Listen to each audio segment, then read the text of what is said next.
hear shit right now. Music should be quieter. There we go. Music should be quiet now. Sorry about that. Hello, everyone. Hello. So, today, we have a couple of guests. Are we all ready? Are we all ready to begin? Whoops. Never mind, let me do it this way.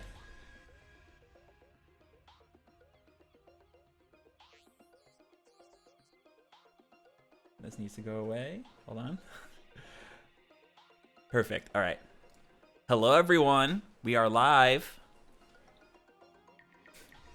Alrighty. Welcome, everyone, to the second episode of the Producers Roundtable podcast. Yay! And wait, where is Tom? Okay. All right. So, going around to my right, we have the one, the only. I don't know why I'm pointing over here. I've just pointed over this way. Shroomhead-One. Below Shroomhead-One, right down here, we have the lovely, the incorrigible, the talented, the great Copper Queen, aka Sage. Oh, can't hear y'all. Whoops. All right. Testing. Everyone say hello one more time. Hello. Working? Alrighty. And yes, okay. My apologies, friends. This is why I don't do formal things, y'all. Okay? Don't just get it straight. This is why I'm a bad host. Okay, and finally, below me, hidden down in the corner, we have the lovely Volant music. Say hello. What's up? Awesome. 5 FPS on the camera too. Oh yeah. So this is going to be, I think, a lot of fun because I will say this particular episode, like I've been trying to gear the episodes based on the people who I want to have on them, and all of you are people who I consider very good songwriters. Like, you're all accomplished producers, engineers in your own rights, but like when I think of your music, y'all are the ones who are putting out tracks way more than like anyone else I know on like the Twitch music community. So I think this will be a really fun podcast to talk about kind of the process of songwriting and talk about how that connects with our productions and stuff like that.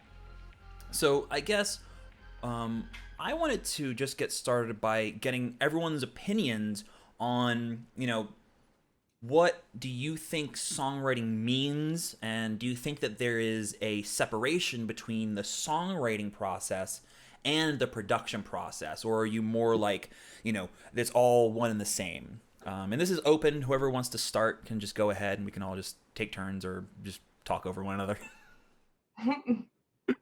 Let's go Sure. first. So who wants to go first? I can go first. Yes, go for it. All right, I'll do it. So it depends on the idea, really. Like if the idea is, you want to have like the 303 bass and a 909 kick, and that's like your central idea, then what happens is the samples you choose and the way you produce them are going to influence how you write the song, right? Like, for example, a 303 can sound really soft and chill, or it can sound really hard and distorted. And then, that's very much, I'm not sure if you consider that production or writing, like, Totally. kind of that's where the lines blur for me. Oh, interesting. So, it just, like, one thing kind of goes into the other. That's kind of how it is for me, like I'll write something and then I'll apply like a production idea to it, and then I'll write differently because of the production idea that I put on it. But yeah, some people just consider all of that writing. I don't know. Yeah, well, that's what I think the discussion turns into once we start seeing how people view it. Like, Sage, what do you think? How do you approach it? So I feel like there's a lot of layers when you start to throw in like lyrics into that mix, because most of the songs that I write, I'm usually thinking about like vocal melodies. So when I'm writing the chord progression, I'm thinking of how I'm probably going to sing on top of it. And this most recent song that I did, the one you just played, like I did it a little differently than I've ever written a song before. Like I just threw chords in one at a time as I was actually recording the vocals, which was super weird. Like they happened kind of simultaneously, which like I've never done it like that before, but I felt like the song flowed a lot better than a lot of the other songs I've ever produced. So I don't know, it was like a new thing I just tried and it worked out. So I think a lot of those things can happen simultaneously, but kind of what Volant said, like if you're going to choose certain sounds, like they can really influence the direction of the song too. But yeah, I think it just depends on the vision and kind of like what you're feeling emotionally, you know? No, I get Yeah. that. I really get that. What do you think, Shroom? Well, for me, it's mostly like I jam and I curate after that, and then if there's an idea there, I keep expanding on it, and then it's basically down to blind luck, really. When, Yeah. when you run into that little thing that sort of makes it a unique thing that you like learn to love and then later to kill because it's your baby. So true. Yeah, I feel like I feel like that's sort of my approach generally to all of this music writing business. Yeah. I think like the happy accidents, like the luck part, like you just like accidentally do something, and you're like, whoa, that actually worked. Oh my God, I want to do that a million times more. And that's what keeps me making music. Oh, 100%. And I think that like that seems to be kind of the binding thread. It's much more like a song becomes a production once you've stopped having those little like moments of insight, like whether it's picking the specific sounds, whether it's choosing the lyrics, whether it's sort of just jamming out an idea. Once you've kind of gone from there and it's like, okay, how do I refine this? It starts to bleed into the production process. I don't know if that necessarily makes sense or not, but there's other approaches to it as well. Like I used to have this this thing where I'd write everything using like naked saw waves, and then sort of started choosing sounds where I split that process. Like I basically considered only the saw wave part, the writing, and the rest was production, I guess. And that works as well. It's not that doesn't work. It's just it just takes a lot longer for me to do that. I dig that. Yeah. What were we gonna say, Copper?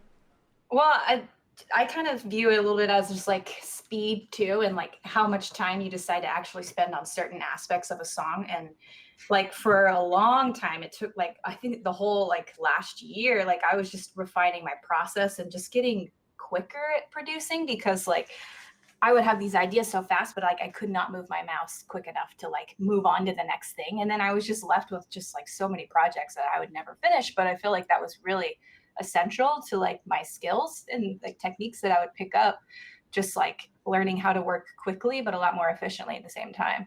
So that's just kind of how I interpret it.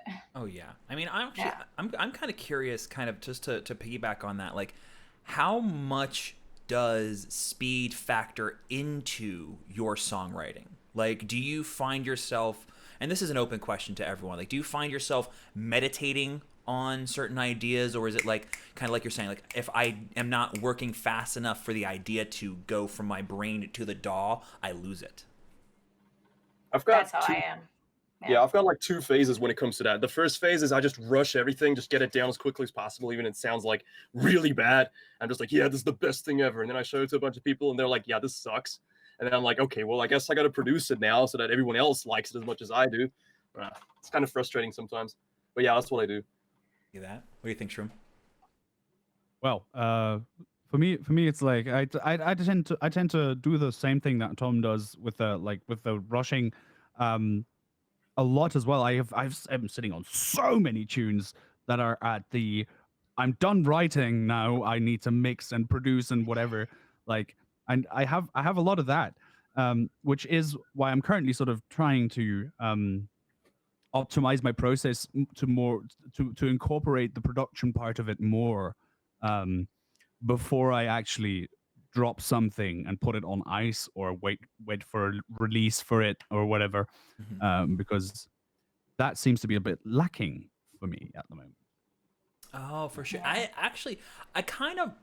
feel the same way, where it's like I find myself like drawn to putting tracks on ice, like you're saying, and I feel like, at least in my experience, like my best songs, I write the idea, like I do the songwriting in like 12, 24, maybe 48 hours if I'm like really, really gung ho on the idea. And then like there's a 3-month gap where I just don't touch it. I just pretend the song doesn't exist. And I step back into it and I just grind out over the course of like a month that idea. And that seems to be, I don't think it's like a 100% thing, but like for me at least, like it seems to be the way that my most successful songs seem to do. Like with the last track I put out, Planned Obsolescence, like I wrote that song in like literally 6 hours, not even. Yeah. And then the production took me 6 months. Everything, the mixing, the mastering, everything. Like the first drop didn't come until probably like not even 3 weeks before the song came out. And the idea was pretty much there. It's just I had to like find that seed almost. And I don't know, like I sometimes I envy the people who can just like churn out tunes. Like I don't know how they do it. Like how do you get that stuff in there? I can't grasp it. I don't know. It requires a certain requires a certain level of indifference as well, because at a point you just gotta stop caring. You just gotta put it out, and that's the point where I struggle a lot. For me, is it's hard to sort of part with something that I spent so much time on, and still don't consider to be the way that I actually want it to be. Yeah. Oh, 100%. I don't think I've ever put out a song and not come back to it like literally a week later and be like, oh, I needed to automate the limiter on that section because the bass is way too squashed. What do you think, Tom? I never have any regrets. I just make the tune, I put it down, it's like, yeah, this is what it's supposed to be. It's the best thing ever. And like, yeah, let's just kind of roll with it. I think that's but yeah, recently I've had it, like I released that album like, I don't know, a couple months ago, and like I've been listening to it now because I've changed my setup a little bit and it's a bit better now. And I'm hearing like a few things in the mix just don't really work for me. But what happens for me then is I just start making like new tunes. I start making a new record because I'm like, yeah, well, I want to do this better, right? So I just do it. So I feel like that's a good thing, you know. You don't necessarily have to be like ashamed of it. It's more like, well, it's just a motivation to make another one, right? So that's what you want. Totally. I totally love that. Oh yeah, and go ahead. I think there's a lot in just like you got to make 1,000 of these of certain type of song before like you can make one really good one. And like I don't know, it's just like it's necessary in order to gain the skills, in order to like just finally get to that one track that you're like, oh, this one's actually good enough. Okay, let's do this. Oh, yeah. And I feel myself being like really slow in that process just with vocals. I have to get it down in a day or else it just never sounds the same. Yeah. Because I've been doing this thing where I use my comforter and I just drape it over my whole computer. Yeah. It has actually been really helpful. But like it's a pain in the ass to like grab the blanket and just like drape it over my computer. It gets really hot in there. So I'm like, I need to get these vocals done so I can get out of this blanket prison. Yeah. Nice ghetto vocal booth shit. Yeah. Yeah. So you actually build the tent. I do. Yeah.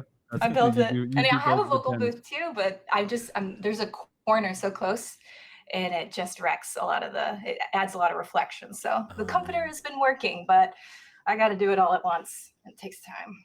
Now, I'm kind of curious, kind of with that and kind of connecting it back to sort of like what we're talking about with finishing tunes and stuff. Like, how often do you find it can be like your lyrics, it could be the chord, it could be, you know, the sound design, it could even be the whole song. How often do you find yourself, how do I want to phrase this?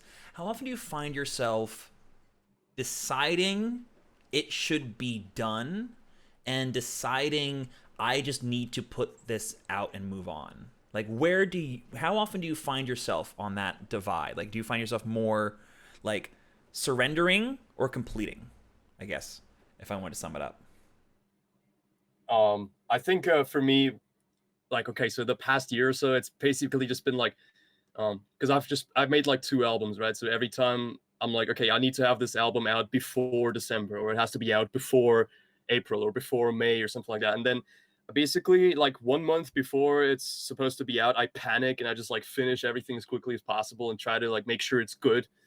And well, I realized if I don't do that, I never finish anything. So I'm not really sure where I stand on that. It's just, I kind of need the panic mode, or else I just don't do it. I don't know, it's strange. Yeah. But it's been getting a little better. I've become a little more organized. The new stuff I'm working on is kind of just getting finished like properly, I think. Nice, nice. What about you, Sage? I bounce back and forth, I think, between the two. I know that's like a really like cop-out answer, but I like every day's different. I think I'll wake up and I'll be like, okay, work ethic strong. I'm gonna finish this thing because like I want to complete, I want to have a product that's done and that feels good for me. But then on the other hand, I'm like, I go into that panic mode too. And I'm just like, I just need to put it out. I just need to be done with this, like, cause I'm going insane. So I kind of walk the line between the two. And then finally it just enough time has passed. And I'm like, all right, cool. This is done. Here we go. Let's do this. So Appreciate that. What about you, Shroom? For me, it's more. I mostly enjoy the sensation of completing something, like where I'm. That's something that I like a lot more than being in a rush to complete something. Like to feel like to set an arbitrary deadline that I can just move, which I'm gonna do because I'm me. So I like taking my time with things, sometimes to an extent that I put a track on ice for years and then dig it back out, and then I am a better producer at that point and can finish it, and then that is sort of a victory moment for me. So I like doing it this way, more than setting a deadline for myself. Yeah. Oh, man, I'm jealous because I'm kind of like Tom in a sense of like deadlines are one of the only motivators that I can use. Because I don't think I've ever finished a song. I think I've just gotten streaming tired. helps too, by the way. Really? Yeah. Okay. What? So It adds a little bit of the kick of a deadline, but it's not a deadline. It's not like that feeling of failure, impending failure that hovers over you like a Damocles sword. Because you can, like, people can see you fail. They see you're just a guy. It's just a person trying something out and stuff. It's not really that damaging to the ego. I think it's motivating. really? Yeah. So wait. Yeah. So y'all like I'm jealous. I can't produce in front of other people. I found this out. I cannot, like, unless it's like a 20-minute or 30-minute challenge, I can't write tracks on stream. I had one of my friends over here like not even a week ago, and like we were just chilling. I was trying to work on a track, and like I can't do it. If someone's watching me, I get so self-conscious. How do you guys deal with that? Do you not do IRL collabs? I have done a few. See. And that's the feeling that you need to sort of get into, and then it's all fine, isn't it? Yeah, maybe. I don't know. Like, it's weird because it's like maybe it's because most of the times I've done this, I've had observers, not collaborators. Most of the people who have been in the room with me have been people who are watching me write. And having someone watch you write, at least for me, is way more intimidating than like I've done IRL collabs before, and those generally work out pretty well because we're feeding ideas, and it's like I'm not trying to just interpret something. Because like and maybe this is something that y'all have experienced. Have you ever produced in front of a non-musician friend and had them try to tell you what to do with your song? Annoying or not? What do you think? Annoying to a point, but only until you sort of try and relativize it a bit. Like you gotta see it, like you gotta see it because they don't know shit, right? They're trying to express something that it can't express, and you gotta just translate that in your brain basically. It's not like it's never, and no feedback is bad feedback, you know. Really. Oh, 100%. What about the two below us, Sage and Tom? Have y'all done collabs, or not collabs? Have y'all ever tried to work on a song while it's like, for lack of a better word, a normie was watching? Well, never like when I get into that super creative mode, you know, the ones where you work for 8 hours and you kind of black out and you don't really remember what happened. Mm-hmm. I'll never turn on stream during those moments because like those are the songs that actually turn into something. But if I'm like, you know, I'm gonna sit down, I'm gonna produce just to kind of flex the skill, like it's a daily thing. Like you need to sit down at your DAW every single day. I'll turn on the stream and then I'm totally fine with people's input for the most part. Mm-hmm. And, you know, people's suggestions. As far as in real life, like I really don't work with a lot of people. Like I was in bands and stuff in high school and I used to make music like with people, but not to the extent that I do now. So I really don't know how I would handle that. Like if I went to a studio or something and there were other producers in the room, like who's at the board? Like how do you make suggestions? How do you, hey, move this thing to that, and then it doesn't work, so then you're embarrassed. I don't even know how that would work out, you know? I don't know if I'd be good in that environment. Oh, we need to get Copper into an IRL collab. Oh gosh. And I gotta get down. I'm nervous. What about you, Tom? Do you have any experience with this stuff?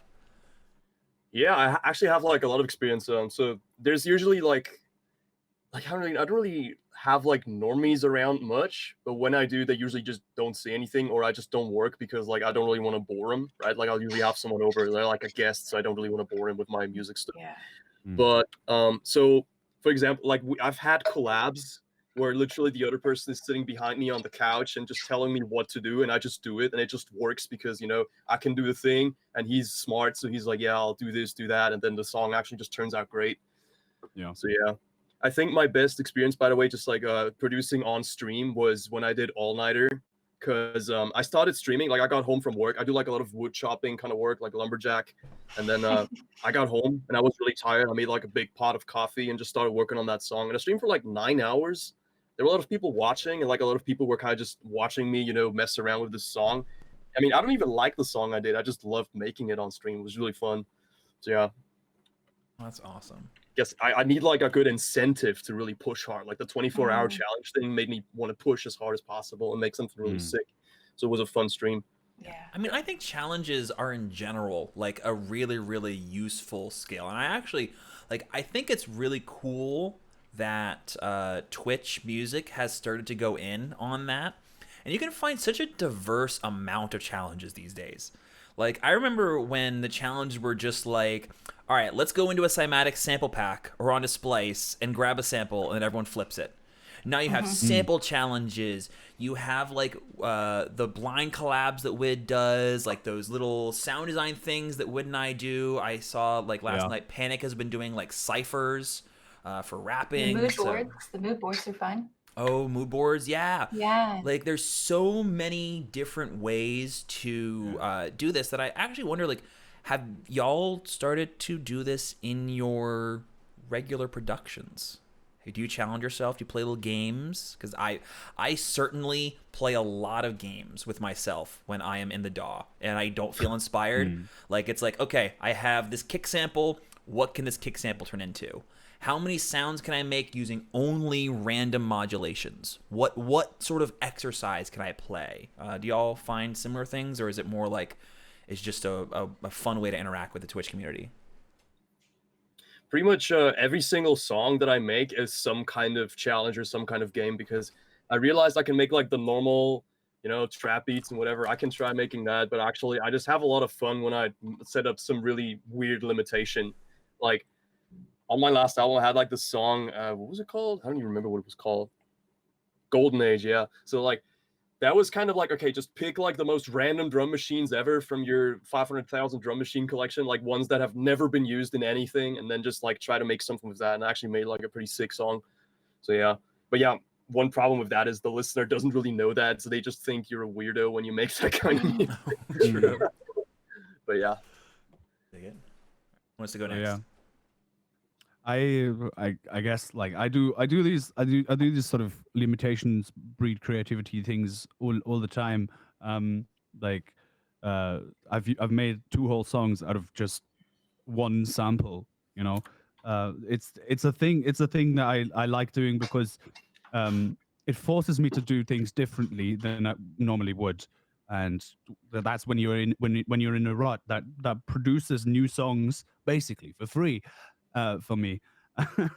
um, and yeah, again, I wanted to say something about the collab thing again. Go for it. I don't do IRL collabs anymore because the weed is a problem now. I don't like writing under the influence anymore. It's just it's just never turning out any good for me anymore.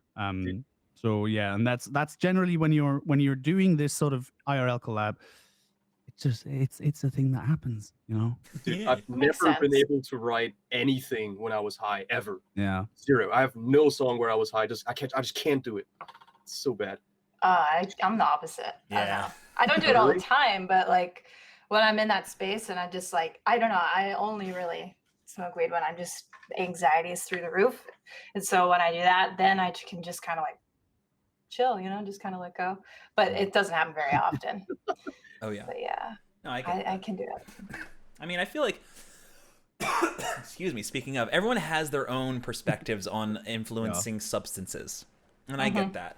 I think, you know, it also depends on like how you interface with like what I call like altered states of consciousness, like, or like being in an altered mental state. Like when I think about making music, it kind of goes back to what Sage was saying, like, you know, those production sessions where like literally, you know, you turn on the computer and then you look at the clock and like 8-10 hours have passed and you have no idea what just happened. Like that is like your brain has gone into a different world.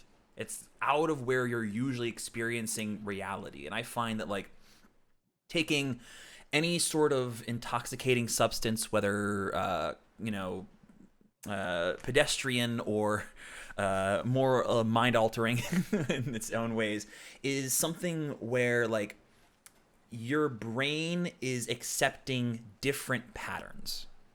And what is music if not pattern recognition?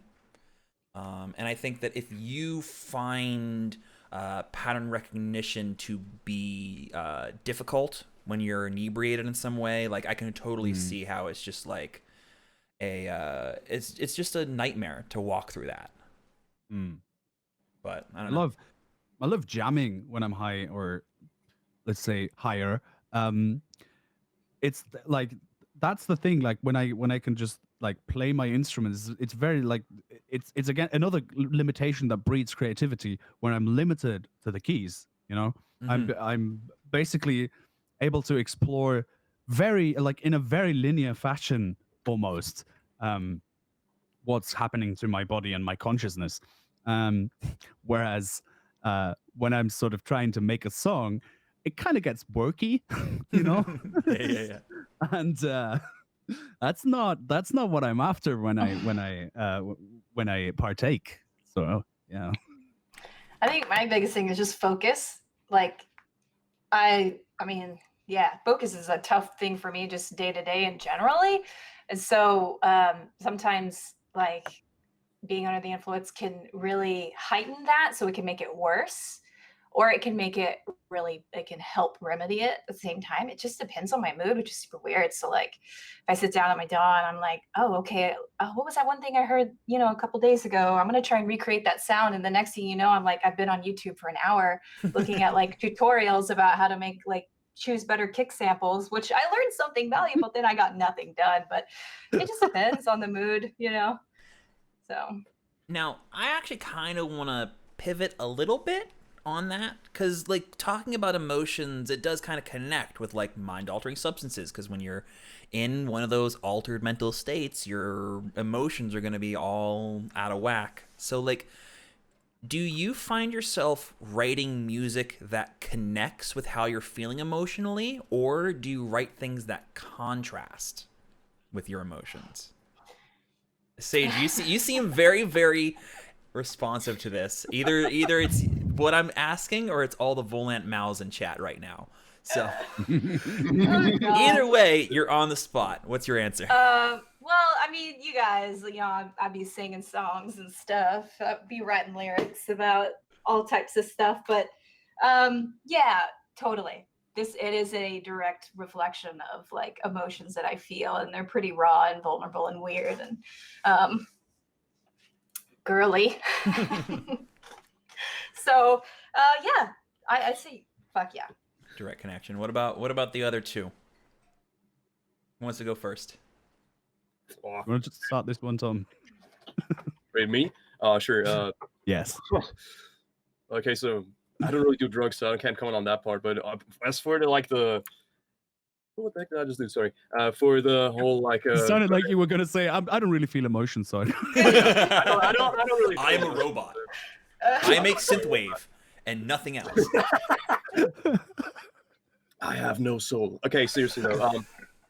I pretty much always write what I'm like, what my mood is, sort of like, I sometimes I don't even know how I'm feeling, and then I write something, and from what I've wrote, I can understand how I'm feeling. So like, it's very weird for me. Like, I'm always like 100% in tune with what I'm writing. If I'm not in tune, I cannot do it. It's why I'm really like, I used to be ghost producer for people. It sucked because like I always had to go into this happy trap future-based mood, and I'm just like, no, I am feeling like garbage, dude. But yeah, it's much better now, so I've been writing happier music, luckily. Nice. I'm with that. What about you, Shroom? Yeah. For me, it's it is most of my music is instrumental. First of all, that's like when I do vocals, that's usually where I and that's very rare, but that's usually where I have the emotion first. And when I'm writing like my instrumental music, the emotion comes while I'm writing. That's like I start writing first, and then I start to feel things in the music that comes out of my hands, and then that gets sort of incorporated. Because yeah, like when I have vocals in my head, that's usually because I've been a breakup or sort of like this sort of thing, or I've experienced loss, and like breakups are good. Like just break up with people, right? If you want to write good music, break up with people. It's the best. Have a lot of heartache. Love me back, please. Love me. Yeah, shit like that. Totally. I get that. Instantly number one. The Billboard. charting hits. No. See, that's honestly, it's kind of interesting because like all of you pretty much said that like your music is reflective of how you're feeling. Either the emotion influences the music or the music influences the emotion, where it's like I'm the complete opposite. Like I cannot, like if I'm feeling good, I cannot write happy music. It does not work. It does not come out. It comes out, for me at least, it feels cheesy. It feels a little bit forced. But like when I'm feeling good, I write angry music. Like when I'm feeling good, I write the most like bass heavy. Like I was having a really fucking good day when I wrote Planned Obsolescence. I was having a great fucking day. I felt good. I exercised. I ate well, and then I sat down and I wrote a song about how society makes things that are supposed to be destroyed. Then you wrote a song that makes me want to punch a hole in my monitor. Exactly. Like that's the way that it works. And like if I'm feeling bad, like if I'm feeling depressed, like the music is usually like I started writing music because I was feeling depressed and I needed an outlet to make myself feel better. So music that I write is supposed to guide me, I guess, either through something that I used to feel or away from something that I currently feel. But I think, it is interesting to see where those like dividing lines go, because like I actually agree, like lyrics have to be connected with the emotion, otherwise I feel like I'm in like this weird headspace. Like if I'm writing about how lonely I am and I'm like, man, I just had a really good day, I got a good nap earlier, I just ate a banana, I'm feeling awesome. Like I can't talk about how like the pits of despair are ending my future, some shit like that. It doesn't work. You gotta just write about eating a banana, Exactly. Yeah. Well, it's like on the subject of lyrics, how do we feel about lyric writing? Because we do have a few lyricists in here. What's just the general survey? Well, my It's the strategy is bane I of my reference. it's the bane of my existence. Oh no. My strat is simple. I just reference Viper the rapper. He's the best. That's all I do. Fair enough. Yeah. Okay, no idea who that is. I'll have to look him up. Oh, okay. Well, he's pretty big. Like he's pretty famous. Wait, did you say Chance or Vance? What? Who'd you say? Viper. Viper. Viper. I Yeah. thought okay. Yeah, never heard of Viper. Anyways. I've never heard of Viper the rapper either. No? Okay, that's No, good. me neither. No, Wait, looks then like you're probably Volant, really is this your alter ego rapper Yeah, name? yeah, that's me. That's me. Are you Viper? Yeah, I'm Viper. oh, let's look up Viper. I can imagine Who the being pretty fuck confused is about my this? lyrics last night. What is this album cover? What I'm looking Dude, up. he makes like 50 albums a year or something like that. Holy shit. Oh no, Jesus. this guy. That's a way. That's a way to live off of Spotify, isn't it? No. Yule cowards don't even smoke crack. Oh no. Oh, I know who this is. Cops can't read. Cops can't read. Oh my Oh, fucking god, Oh, no. dude. Oh god. I've just opened up a rabbit hole for you, Masar. Okay, I added it Sage. to my library. Okay. All right, so Sage, how about you? Let's get away from this as soon as possible. Oh shit, I just closed the fucking thing. I'm so sorry. I just closed the actual thing. Oh shit. Oh no, wrong window. Wrong window. Whoops. I just closed the podcast. Oh my god. Hold on. Hold on. Hold on. I closed the wrong window. I closed the wrong window. Oh no.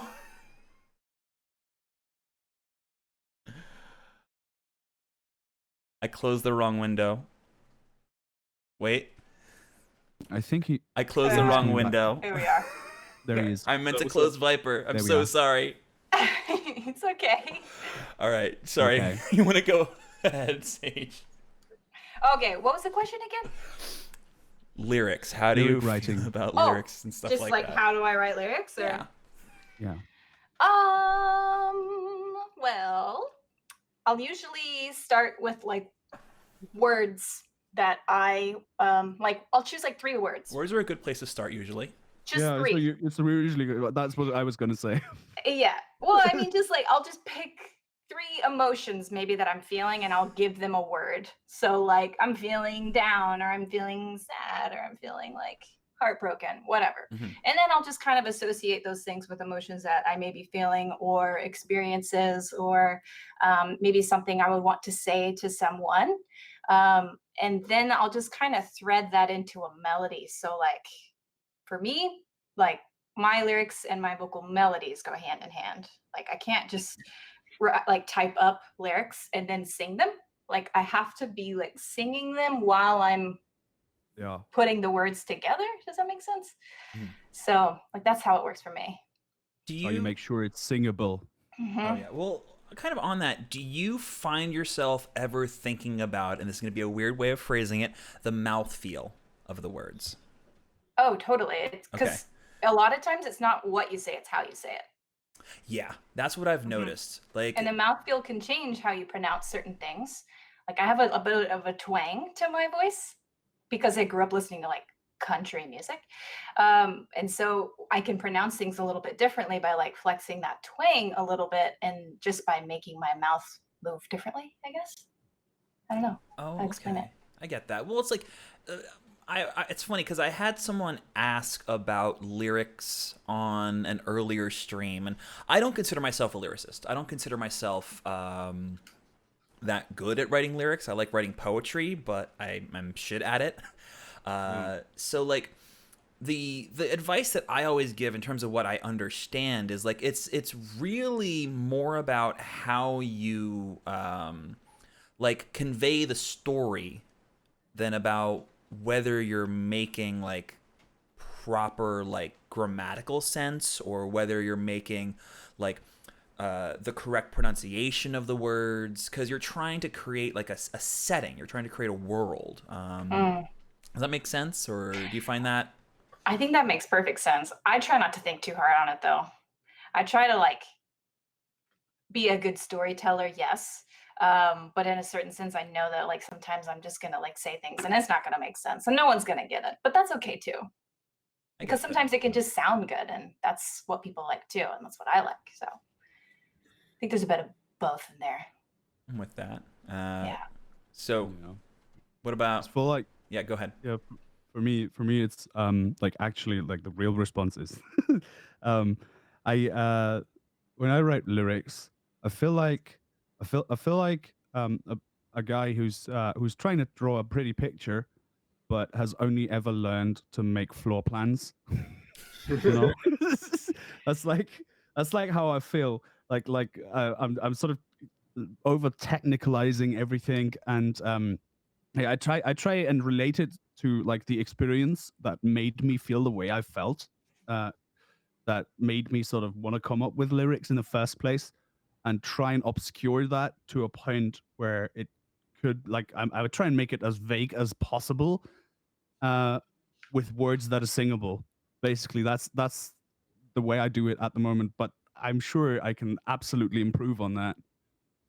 Yeah. I mean, there's always room to improve on Yeah. anything, but like, I mean, when I think about like lyrics and stuff, like I don't know, my way of consuming music tends to actually ignore lyrics nowadays. Like when I listen to a vocalist, I really focus more on the melodies of their voice than I do about the words. And like it makes me wonder like where the idea kind of germinates from, so to speak. Like is it really like the story that influences the melody, or are we trying to find something that matches the emotional context of that melody that we came up with?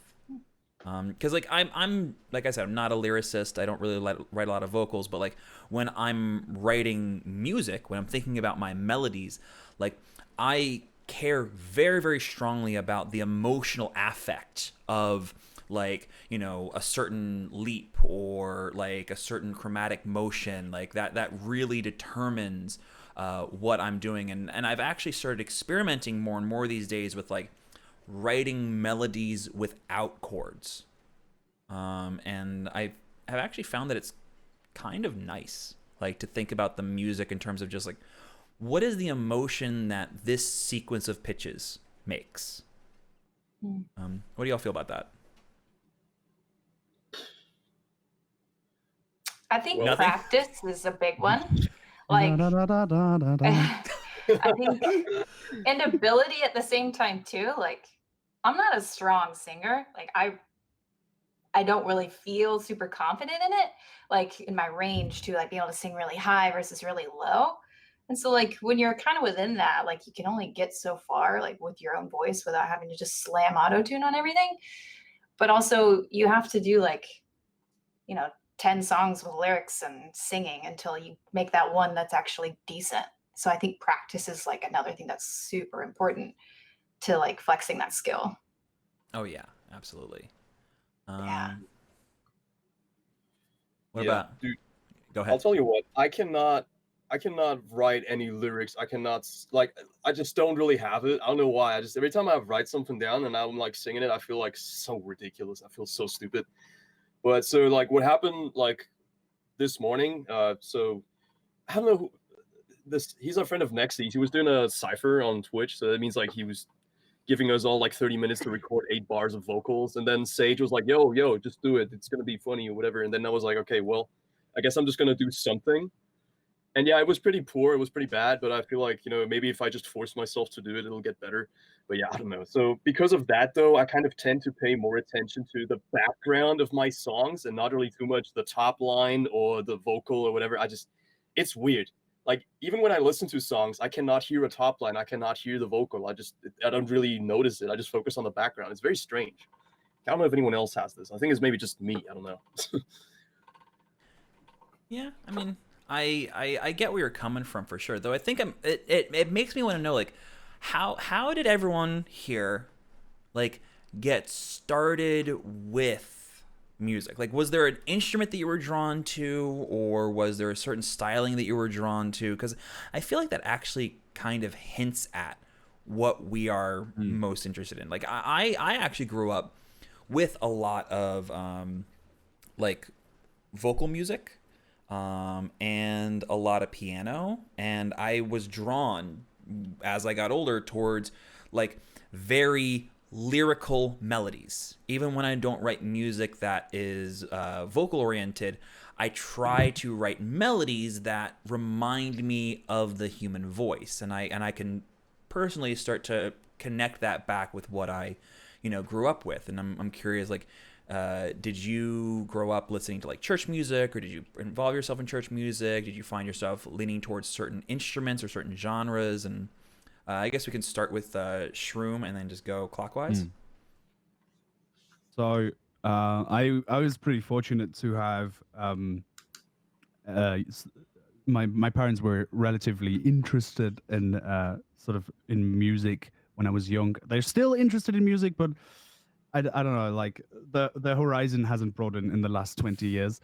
But I was pretty fortunate. So the first few things that I've heard were probably funk, like Earth, Wind and Fire, and all of that stuff. The Commodores, and sort of early late 70s, early 80s stuff. Soul, Aretha Franklin, and then classical as well. A lot of classical music, a lot of Mozart.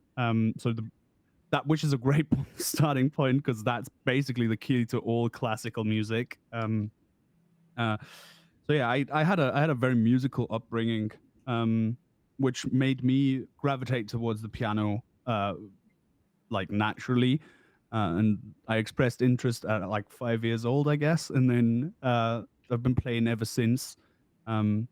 Sometimes through force. When I was a teenager, I didn't want to play, but I had to, and because it was expected of me, and I'm glad that it was expected of me, because had it not been, I might not have gotten to where I am now.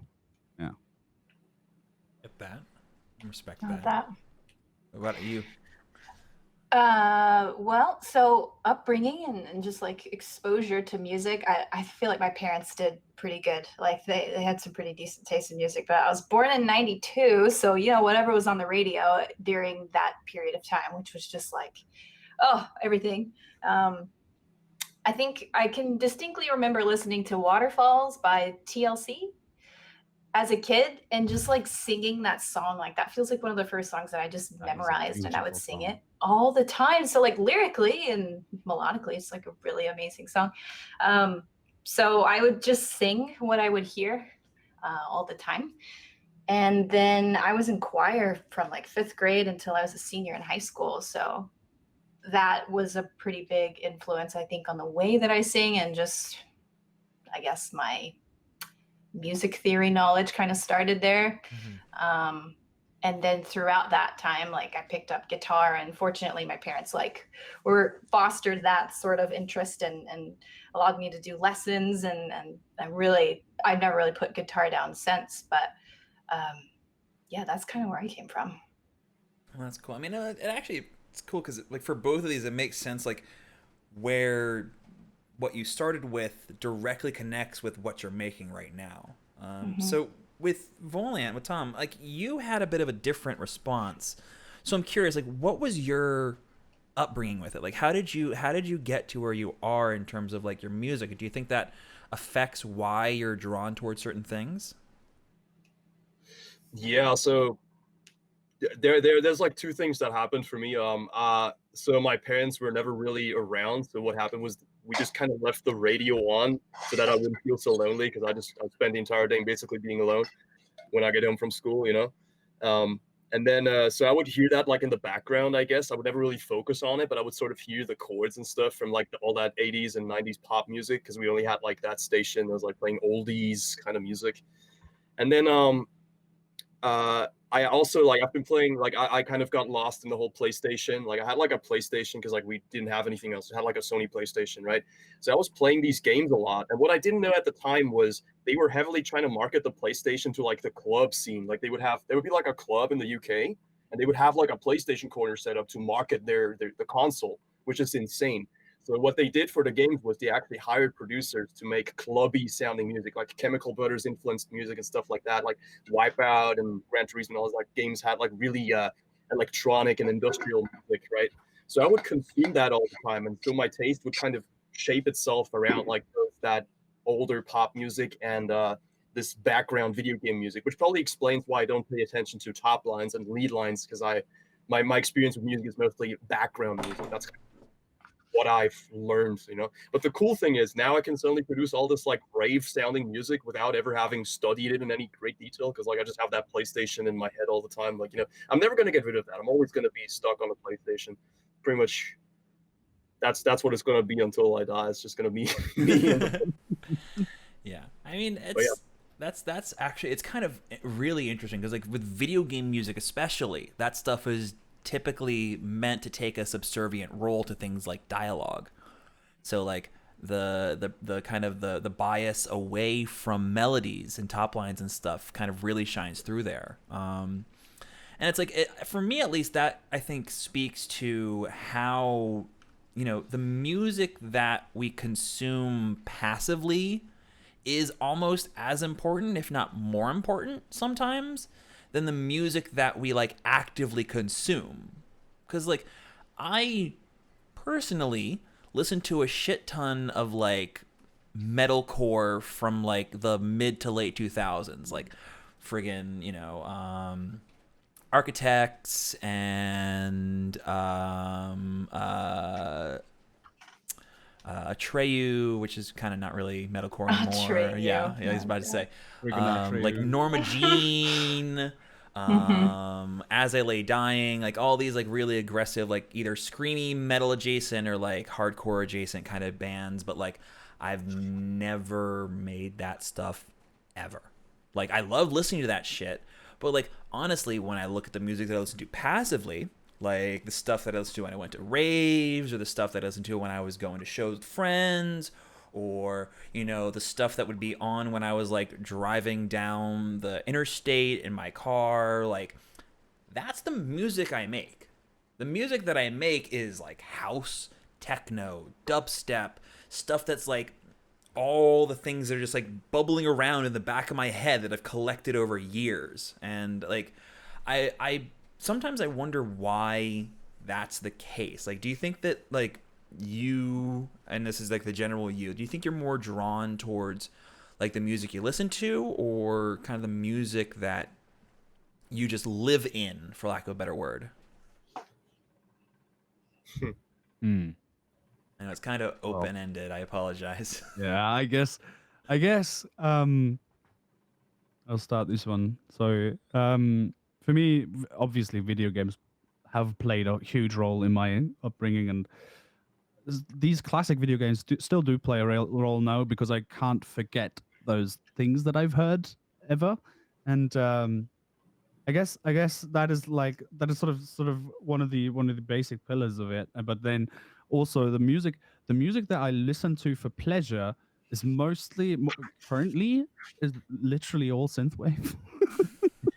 It's like for the last 3 months, it's been all synthwave. Oh, uh-oh. Difficulties attempting to server. Uh-oh. Hold on. We're having a little bit of technical difficulties, friends. I apologize. Oh no. Stream is doing okay. Yeah, I haven't dropped any frames, so I think it's just whereby. Let's try refreshing. Whereby does not like synthwave. Apologies, friends. Apologies. Let's see if refreshing fixes it. Yeah. As soon as we hear synthwave, hold on, I'll bring the webcam back up for a second. Hello, friends. Okay, there we go. Okay. Wait for it. Basically. Okay. All right. Did that Yeah, die for there all we of go. you too, or just me? Yeah. Okay. Sorry. Where were you, Shrooms? We're back, yeah. Yes, we're back. I was talking about Synthwave. shit. Where was I? I was at video games, right? Yes. Video games and synthwave. Yes. Yeah, so it's been synthwave for the last 3 months. Ever since I discovered this one track in the car, and then just went off of related tracks to that. It's been basically all synthwave, but in general, like if we expand the time frame a bit, it's been more. It's been more the things that I listen to actively and actually listen to for enjoyment. And I do listen to like bass music for enjoyment, right? I don't like, I'm not one of these people who thinks that only belongs into the club, right? I'm like, I can sit in front of, like, with my eyes closed in front of my monitors and be like, wow, this is fucking sick. And that's like, that's such a nice experience to have for me. And yeah, I feel like that's sort of what motivates me to make bass music as well, like, because I can enjoy that, like, without context, basically. Yeah. Oh, for sure. For sure. What about you, Sage? I don't know. I don't know how to answer that. I think like things I listen to passively versus the things that I like am like super focused on. I don't know. I'm always listening to music, and I always like am trying to listen to new music. I'm like obsessed with my Discover Weekly playlist on Spotify. Like it's always giving me good stuff, like just from all different kinds of genres. And I just kind of like to pick and choose things from all of those things that I just really like. And then you just kind of end up with something that kind of sounds like my music.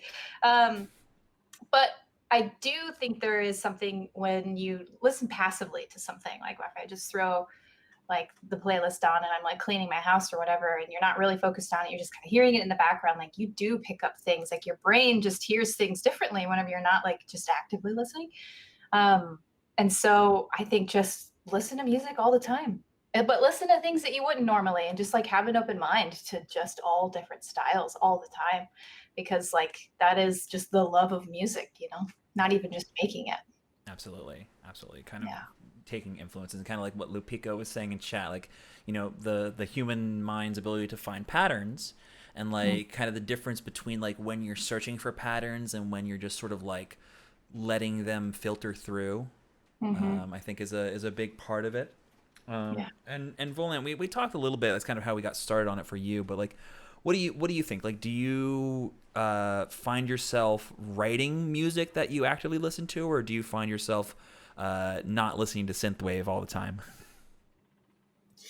Well, it's kind of a weird question for me, because like, look, so something I've been doing for about like a couple of years now is I make so much music that I don't really have time to listen to anything. I don't listen to music. It's a really weird thing to say, but I don't listen to any music. The only music I really listen to is when I go on Twitch and I watch you guys on Twitch, or, you know, like sometimes, like, it's very rare that I really just put on a song to listen to it and enjoy it. Like the way it happens for me is like I'll just be making something and then something just sounds hard to me, and then that's what I want to hear, and then I want to hear that over and over. And yeah, it's kind of I don't even recommend that. Like, I don't know, I think kind of shows in my music, because I've been having like trouble connecting with anybody over the music I make, because it's just so different from what everyone else is doing, except for like synthwave artists, I guess. But even for them, it's like it's not full synthwave or something. I don't know, but it doesn't matter. I don't really recommend that. I think it's better to, you know, listen to the stuff that is somewhat similar to what you're making and really connect those two together, and then kind of let all of that flow together, and like you make music that would fit into the context that you enjoy the most.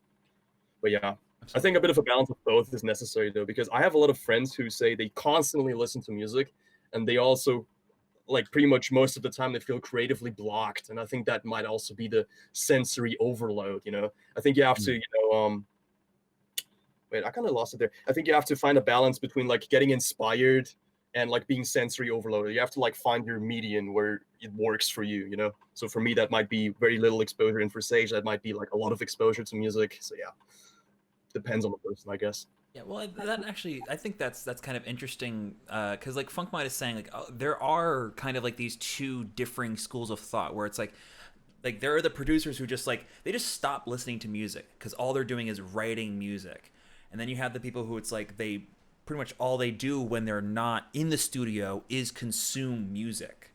Um, and I do get what you're saying, like a little bit of like a break every now and again. And I remember when Shroom, when we were doing our one-on-one interview, you even talked about this, where it's like a lot of times when you're trying to get an idea, you will specifically go for a walk without headphones, so that like you can kind of just filter in other things. And like I think oftentimes it's not the music but the experience that matters. Is that, I don't know if that makes sense or not, but like with the very first interview I did with Bill, with Mr. Bill, like he was talking about how like he doesn't really get inspired by songs. He gets inspired by like how he feels when he goes to a place and does a thing. When he goes to a show or when he's out on some sort of vacation somewhere. That's what inspires him to make music more than listening to tracks. Definitely, experiences are so much more powerful than music to me. Like, I was never really interested in making rhythm or bass music or whatever. But then what happened was I hung out with, well, there's a bunch of friends of mine who they're like touring DJs and stuff. So we went to Amsterdam and had like a bunch of shows there and just went crazy basically. And that was like, I think that was one of the first times where I've actually like, I've gone into the crowd and like just headbanged until I was completely sweaty all over. And it was so insane. Even got sick that night because I was like so like hypothermia, whatever. It was just so nuts, but it was awesome. And well, from that experience, I started making harder stuff just because I had that experience recently and it pumped me up. And now every time I make something hard, I just get really pumped up. Like yesterday, I made some Burning meme song with a huge drop, and I just made it because I thought it was like an awesome vibe, and I was actually sweaty in my studio because I was going so hard. It's insane, Oh yeah. but yeah. Oh yeah. That's the kind of stuff that makes me inspired, at least. I feel that. Sorry, I'm just reading chat a little bit. One thing that motivates me is these podcasts. Well, thank you, Whittler. I actually do think that that's a big thing. I'm curious how y'all feel. Like, do you find that like the Twitch music community helps you get inspired? 100%. Yeah, definitely. Oh yeah. Like, and I think it's kind of like a rhetorical question in a way, but I feel like the community is almost like more important than the music at this point. Like I don't really often care what someone is making on their stream. I care that they're making it.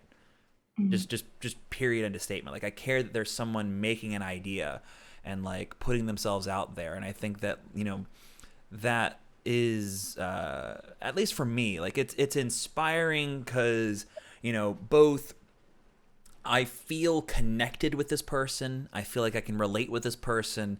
And also it's that little twinge in the back of my head of, oh, they're working. I'm not working. They're working. I should be working. I should be working right now. Let me go open up Ableton. So it's, it's, I think it is honestly like really valuable that we have kind of this community to rely upon. I agree. I agree. I agree for the most part. I would say though, like having that, like being able to share all of the experiences of like the producer making a something is a great thing as well, because like when you have like when you're streaming, you're live streaming and you're making a song and you have a eureka moment, everyone in chat gets that as long as they're like paying attention. So that is like that is so nice, to be able to like share that with other people. And also like when you're the consumer, basically get that from someone making something. That's I feel like that is a very, very big reason for why I've been doing this for so long. Kind of on that note, like, because I feel like the learning process is always a big thing for me. Like I write music because it gives me an option to learn. Like I got into music because there's never going to be a point where I know everything. I can't. I physically cannot know everything there is to know about music. I just can't. It's not something that my brain can do with enough time for me to actually stay alive. But like, you know, if I didn't have that, I don't know if I could keep making music.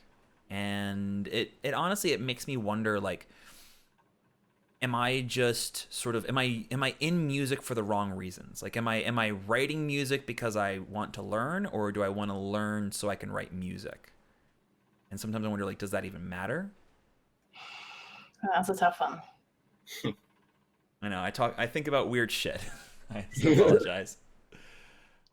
No, I think you're onto something. Like maybe it doesn't matter. Maybe it doesn't really matter because at the end of the day, you're going to end up with the same result. That's true. That is true. That's a really good point. I like what you said too, Shroom, just about like having that eureka moment on stream, and then everybody can kind of be a part of that. I feel like those moments kind of happen kind of far, like few and far between on my stream. Just because like there's that blind luck. Exactly, yeah. And it's hard to get to those points too when you have like so many people in chat being like, do this, do this, do this, do this. And then it's like, oh my gosh, I'm just one person. I can't do all these things at one time, but then I want to do my own thing. So when do I choose to do what they want versus what I want? Mm-hmm. Should I only do what I want, or am I not going to learn anything that way? So it's just such a weird balance that you just kind of have to pick and choose from just to keep moving forward all the time. Which is why I choose whenever I'm in that super creative mode, like I don't turn stream on. But I also really liked what Wid said just about like wanting to show off your music to your friends. Like that is totally okay to do. And I think that's where like feedback is super valuable. And sometimes, yeah, you just want people to hear you. And I think that's okay to be in that space to want to show off and let people hear what you're working on. With that, you wanna add anything, Tom? Yeah, I mean, I've been thinking about this. I'm not really sure if it's 100% related, but just coming back to the whole like Twitch music community kind of thing. So like, I never had the plan to start streaming music or something like that. But something like 2017 or 2016, I pretty much spent all my time working on other people's records and not doing any of my own. Cause I mean, I kind of also wasn't confident in what I was doing and stuff. And then like, I've said this to Shroom before, I started watching his stream every week. Just had it on in the background whenever I wasn't doing anything. And like I just saw him like work on something, and like he just worked on it for 6 hours or something, and he didn't care what it sounded like right now. He just kept working on it and made it better. So then like just from watching that and like from the feedback streams as well, seeing everybody make the music, I kind of just wanted to participate, and I wanted to, you know, have the same kind of eureka moments in my studio. And then I wanted to, you know, go on the feedback stream and show off what I'm doing, you know. So yeah, I think it's pretty much thanks to Shroomhead's stream that I'm making music again now, original music, you know. Oh, that's so sweet. Aww. Aww. All right. Well, in that case, I wanna do a little bit of a feel good. I want us to all shout out some of our favorite streamers. This isn't a definitive list. This is just a chance to have some fluff. For example, I want to shout out both Widler and Nexy, who I think, you know, they are probably like, you know, maybe this isn't the way that other people see it, but at least for me, like I see them as kind of like the flagships of Twitch music. Like I think they are they're the people who I look up to as like inspirations for my stream, and they are people who like, if I were not watching them specifically when I was getting interested in streaming, I would not be where I am now. And I think everyone in this call obviously is on that list. Otherwise, I wouldn't have you on the podcast. But like I really do feel like, you know, there are really valuable members of the streaming community here that like really hold us all together. And for me at least, I feel like Nexy and Widler are definitely, if not the top, some of the top streamers in that category. So you can open to the floor. Yeah, I think when it comes to community, I feel like Nexy's definitely just like brought people together in a way that like is super unique. And so that's something that I definitely appreciate about him, and just like making it fun at the same time. So like sometimes when you go into a stream and watch people produce, I mean, for me, honestly, I can get bored, distracted super easily. But when it's engaging and it's inviting people to participate, like I think that's really special, and I feel like that's something he's super good at. Yeah, that's who I would say. All right. Shroom. I would concur. Like, I'd say, well, over the last couple of years, Wood has like changed it up enough to sort of stay relevant, and he's been doing that for even before I knew about that he's streaming. Like, so it's been a consistent thing. Like, it's always been changing while staying the same, because his model is basically he streams most of the time. He streams once a week, and it's consistent. And yeah, that's like something that you can hook onto, especially over a longer period of time. And then the community is just like, it's sort of a subgroup in the Twitch music community that sort of congregates at Wids, and then there's another subgroup that congregates at Nexies, and then there's sort of unrelated subgroups. Like, for example, Scene of Action is something that I like to watch whenever he decides to stream, which is very, very sporadically these days. But that's also a baller ass community that you just like get sucked into almost instantly. It's like you turn on the Scene of Action stream, he's like, "Here's my dick," and it's like, that's basically the experience that I've had. Basically, like musically, like just from the way he's learned to write songs, it's just such a different approach to everything. I feel like, yeah, and that's, I feel like that's also why he's doing so well, even if he just streams once every half a year or something, I guess. I don't know. But yeah, that's someone I would add to the list, even though it's basically unrelated to our little bubble. I would say that's a big influence on the sort of Twitch music creation slash slash live performance even crowd.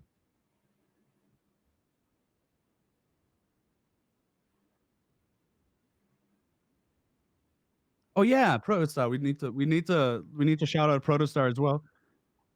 We need to shout out Protostar. He is like, he doesn't stream that much anymore because he's said himself he's kind of burnt out on streaming. Mm-hmm. But when he does, it's always a good fun. Like, it's always real good fun. And if you do manage to catch a very, very, very rare production stream, tune in for all of it. Oh yeah. There's actually a couple of people like that who are sort of like, they're tangential in like the Twitch music community, but they're like super, super valuable. Like I'm trying to think who else. There is a couple of, like, I know now, like Flux Pavilion is starting to stream more. I know Mr. Bill is going to start streaming again. I actually just yesterday was on a FaceTime call with him, helping him get his streaming set up. So hopefully we'll have a Mr. Bill stream within the next 24 hours. And like, I think it's actually kind of cool to see how there's more music producers joining in on Twitch. Like, I saw Dr. Ozzy streaming. I saw Must Die stream a long time ago. There's more people going in. So I think there's a lot of opportunity within Twitch music community for growth, and kind of I want to touch on a subject on that, but I realize we haven't heard from Toma. So Toma, you gotta give us some of your shout outs. Who do you like in the Twitch music community that we haven't talked about yet?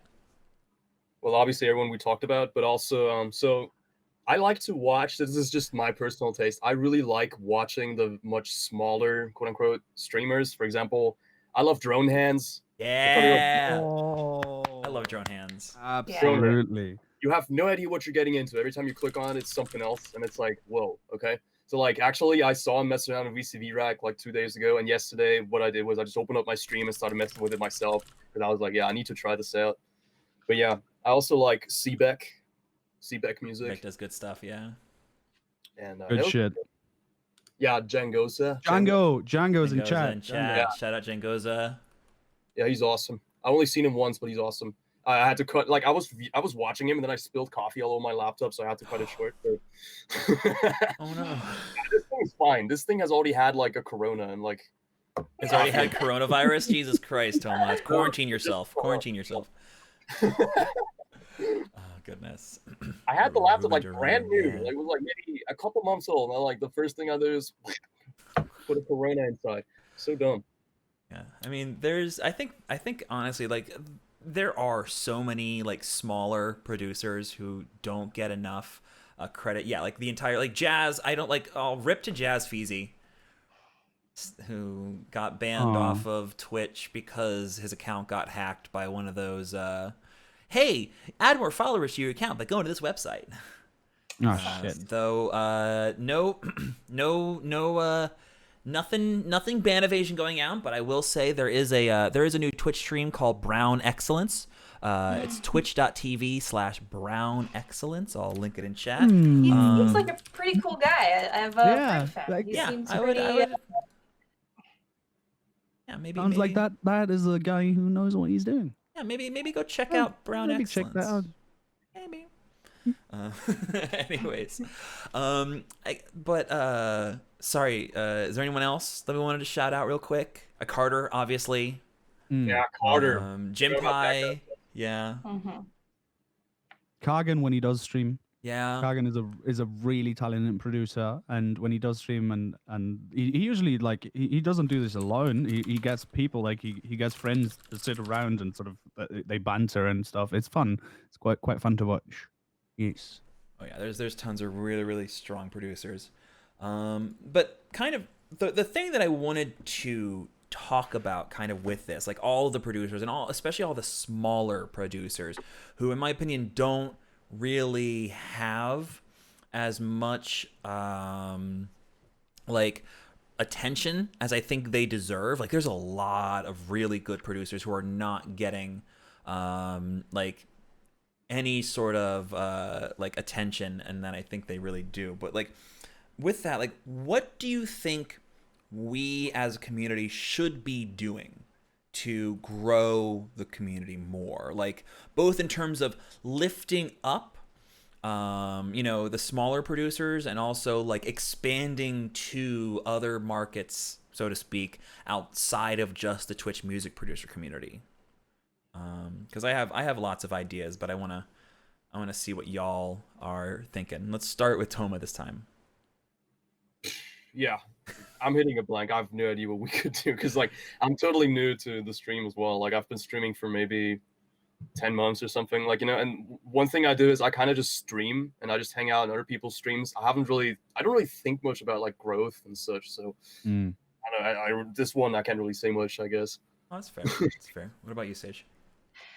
It's a tough question. I feel like it's the audience. Like, I feel like most of the people that are in this chat right now, we all have one thing in common, is that we are producers. So like, how do we grow that? How do we captivate an audience that isn't the music producers? So how do we like market that to a wider range of people? And like, I don't know what the answer is to that, but I don't know. I don't know either. I want to hear your ideas. You say you have a lot of ideas. Well, Yeah, There you have a lot of ideas. Yeah. I'm going Brilliant. last. I'm going last. Okay. You're going last. Okay. Yes. So you gotta go first, Shroom. Well, I sort of dipped my toe into thinking about that when I went to TwitchCon last year, TwitchCon Europe, and honestly, it felt like that type of Oop. Hold.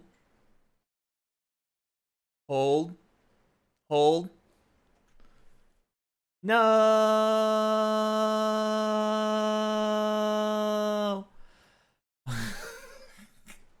This is the most scuffed podcast. I apologize. To everyone. All right, let's give this a restart. Let's hope.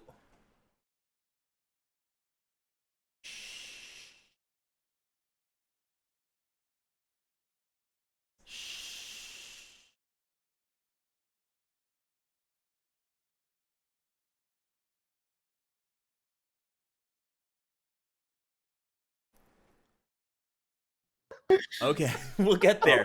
We'll get through this. I promise we'll get through this. Maybe this is a sign, We're back. but we're back. We're back. We're That's back.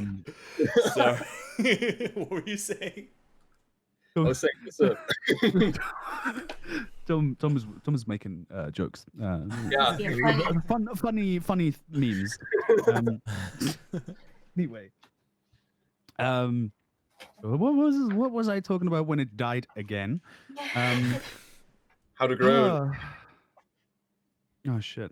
like how to grow the community, something like you were. How to grow the community. Yes, I did, like at TwitchCon. I sort of tried like Alex Protostar was with us, and he was sort of at the forefront of that whole idea, and he tried to sort of just like physically like being in the vicinity of other people who have something to do with music and sort of talking to them and stuff like that.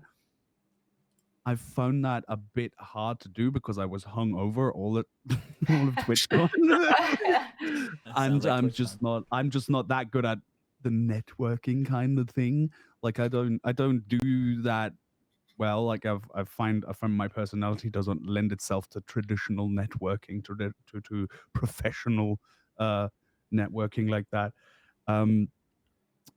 But yeah, I feel like that is a thing that we could sort of try and improve upon, sort of building sort of cross links across all the sort of mini bubbles of music producing and sort of not just music producing but also live performance. There's like a lot of live performance channels that I watch these days as well, whereas it's just a guy with a bass guitar and he's fucking shredding on it, and I'm sort of trying to sort of understand what like that community is like, and sort of maybe we can sort of find find common ground with them and stuff like that. As I think that's something that we could do.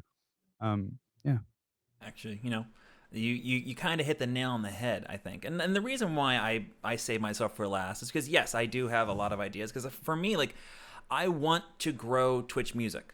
I don't, like, I would like to grow my channel, but I want Twitch music to be as big as just chatting.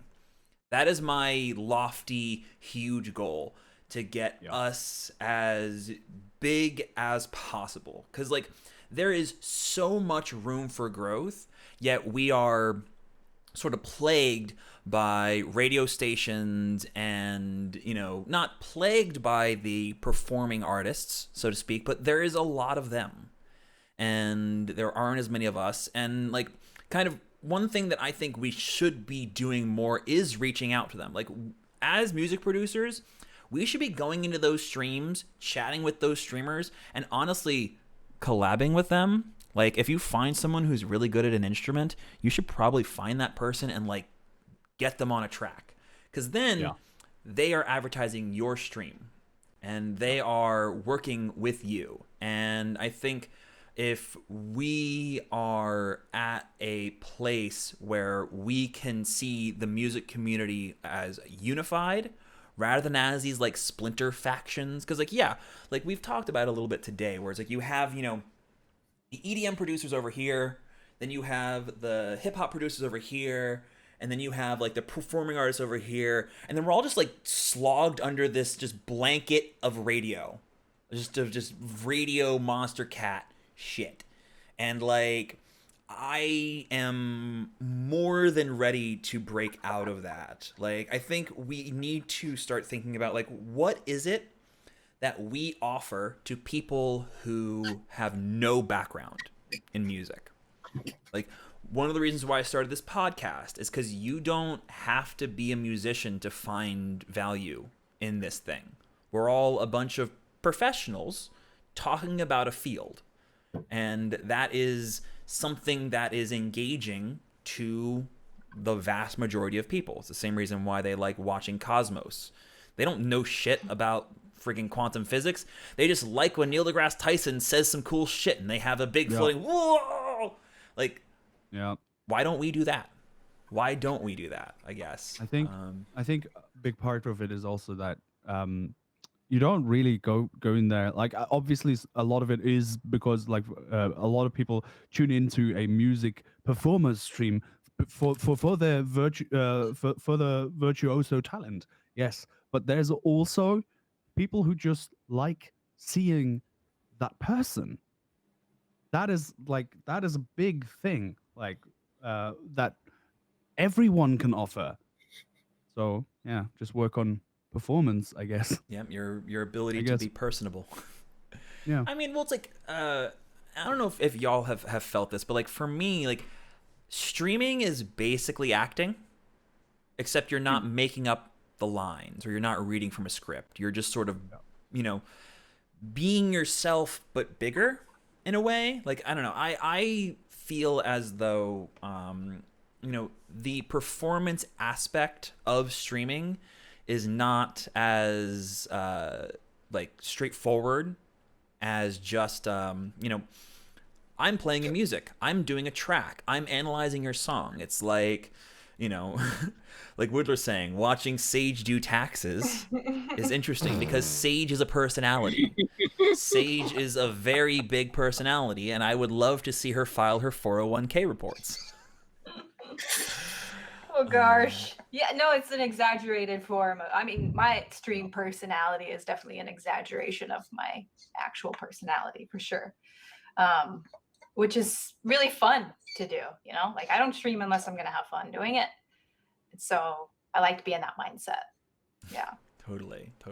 Yeah. Well, what about the other two? Because I don't know. I have a background in acting. That's kind of why I had made that connection. But like, did y'all do, you know, theater classes or anything when you were younger?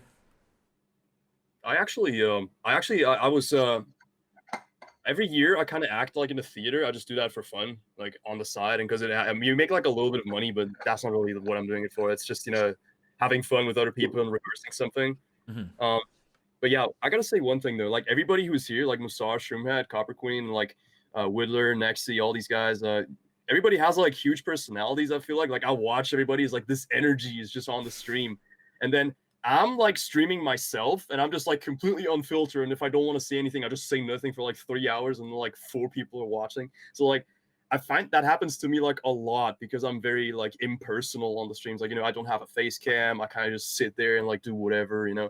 So to be honest, I definitely feel like everybody here has like a lot more focus on personality than I do. And I've been thinking about like, you know, maybe I should like tap into that more. I don't know.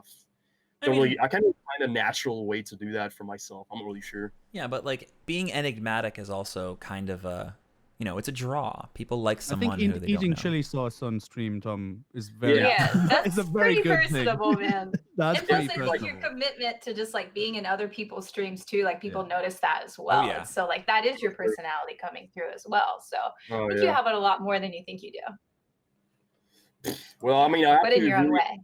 I think I'll have to like buy a lot more hot sauce then. Exactly. I mean, it worked for gin pie and mustard. Oh. So- Oh my god, yeah. Yeah. Oh, the mustard. I forgot he used to do that. Well, honestly, I'm curious. How do we feel about memes? Not just on Twitch, but like music memes or anything. Like, do you think that like being fun? What is going on? Tom, what are you doing? I dropped my apple. No, but like, do we like not like memes? I mean, obviously we like memes, but like, what do we feel about, you know, meme culture with music? Like, how do we feel about that, you know, cross pollination, so to speak? Like making me music? Yeah, Like Volant's Bernie song? yeah, absolutely. Case in point. I think it's fun. Yeah, I think it's mean, fun. like, I wouldn't particularly spend a lot of time doing it, but I enjoy it. You know, it's fun. You gotta have fun with music, and if the fun on that particular day is just remixing Bernie Sanders or, you know, recording Shroom's stream Yeah. and making a meme out of it while he's giving feedback and then sending that into his stream, This is you know, that's just what you got to do. I'd say. 100%, 100% behind that. Absolutely. That's just the way it goes, dude. Like you have to sort of accept that that's going to happen, whether you like it or not. But then also you can, like, if you don't like it, you got to learn to like it a little bit, because it's just it's gonna happen. Like there's a few people who have been like sort of crushed because they're not sort of connected with that culture on Twitch, like that I've observed. And like I recommend sort of finding your inner center and sort of accepting that part of life into into your personality a little bit. Because and also like I'm obviously like I am literally a memer from 10 years ago. So yeah, I was about to say, I can that is how I am. Yeah, where's the pitch bend knob? Why is there no pitch bend knob on your voice right now? I was thinking of doing that actually, but you'd probably kick me off after the fifth time I've done that. Oh goodness. Yeah, I mean, I don't know. Like I like memes, but I'm kind of with Copper where it's like I don't really make meme music, but I love when people do it. Like I love watching, like I was just saying, Shroom during Tune Share, just like or like the bass boosted every button. time. It's Like- it's always funny. Oh yeah. I think it's a good reset, just to like, it's a Yeah, good reminder not to as take well, things too yeah. seriously. You know, 100%. we're all just here That's- living life. You know. That's something that So- I wanted to say earlier. Like you can't take yourself too seriously, Yeah. like at all, like in real life, but also here on Twitch. You can't take yourself too seriously. If you do, you end up burnt out, I feel. Yeah. Yeah. It's like you got to be yourself too. Like, you know, me and Shroom, we've been making memes for 12 years or something. So like, it's kind of like, you know, why would you suddenly go on Twitch and pretend that's not part of your personality, you know? So if it's funny, it's funny. That's just how it is. I'm with Yeah. that. And I feel like humor, like, and it's kind of like Whittler was saying in chat, like, especially when it comes to, you know, like tune sharing or like the challenges, like a lot of times we can get very, very into like, you know, oh, we're sound designers, we're composers, we're producers, we're engineers, we're doing all this fancy stuff. You know, there's math and there's physics and there's all these patterns we need to get. But like half the time, like a dick joke's good enough. Yeah. Yeah. Just like Go for it. press the vibrato button. Perpetual fart joke of music it's perfect. Yeah, and it's like it's you know, there is often a lot of like kind of drama under the surface because like we're all artists and like we all have our emotional outbursts and like it's good to remember how much things go. What is funny? Nothing. What is funny? Nothing. I'm just very tempted to spam some memes of my own right now. No, do it. Do it. Spam the memes. If there was ever a time. Nah, I'm good. I'll do it when It's not. Yeah, when it's unexpected, it's better. Okay. Well, I mean, I've completely lost my train of thought, so I don't remember what I was saying. Sorry. It's all right. What other topics? Well, is there any topics from chat? I guess I'm just trying to think of other good things to talk about. I had a point, and like once we went off that train, like I'm now completely trends. What about trends? Music trends. Trend. What about music trends? One or two words bad. answers is not going to help. Give us sentences. Ooh. We can just talk about it. You know, like clothing trends or something. Yeah, well, this is for Wit has a question for Sage, but I actually think this could shit. also apply for Sage, but it could also apply for Shroom. Do you feel more comfortable in the DAW or on your instrument? I'll put it that way. Oh, DAW, for sure. Really? Yeah. Yeah, most definitely. I mean, I have like 2 pieces of hardware that I use just all the time, and that's just the vocal processor and then I guess my guitar. And I feel like I could be a lot more skilled if I practiced more, but instead I'm spending a lot more practice time in the DAW. So that's, I think, why I feel a lot more comfortable that way. Oh, for sure. For sure. Yeah. What about you, Shroom? For me, it's because the DAW has a keyboard attached to it. It's pretty much the DAW, yeah. Because like I don't have to give up a piano because I'm in the DAW, because I can just I mean, it's not the same feel. Obviously, feels like a fucking toy, but um, it's similar enough to where I can sort of uh, feel like I'm performing on an instrument, even though I am hitting a bunch of plastic with my fingers. Yeah. I dig that. I dig that. I get that. You know, it is interesting how, you know, the more you get into the DAW, the more you kind of like move away from what I would call like acoustic music mindsets.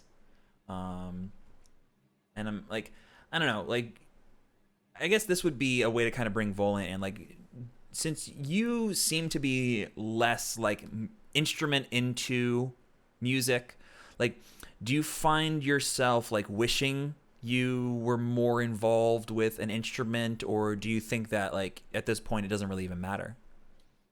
No, I really want to do more instrument stuff. I just so this is something I met like this dude recently. He doesn't really stream or anything. He's just like a friend of mine, and so he has like every conceivable patch. Like he just sits down and like every conceivable idea you could possibly think of, he's already made it and saved it. It's like this huge library of things, and he just puts it up, takes his keyboard, plays a couple of random chords. Like to him, they're like just random chords, and I'm sitting there like, whoa, are you like Jacob Collier or something? It's like insane. And well, I realized like the reason he has it is just because he spends a lot of time doing that, and I have spent like no time doing that, like none. So I'm kind of going in that direction now, where I'm like sitting down at the piano and like, you know, trying to see what works. You know, just spend a lot of hours trying to play this and play that, and like, you know, get a little smarter every single time and collect like the best patches to use for that. So yeah, I was kind of meandering there. Yeah, what I mean is like, yeah, I would definitely go more in that direction, and it would be good for me. It also has to work for the music. Like, you know, I collected a lot of really cool bell sounds, and they don't really fit into my music, but I'll figure out a way to make that happen. Yeah, I'll figure out a way.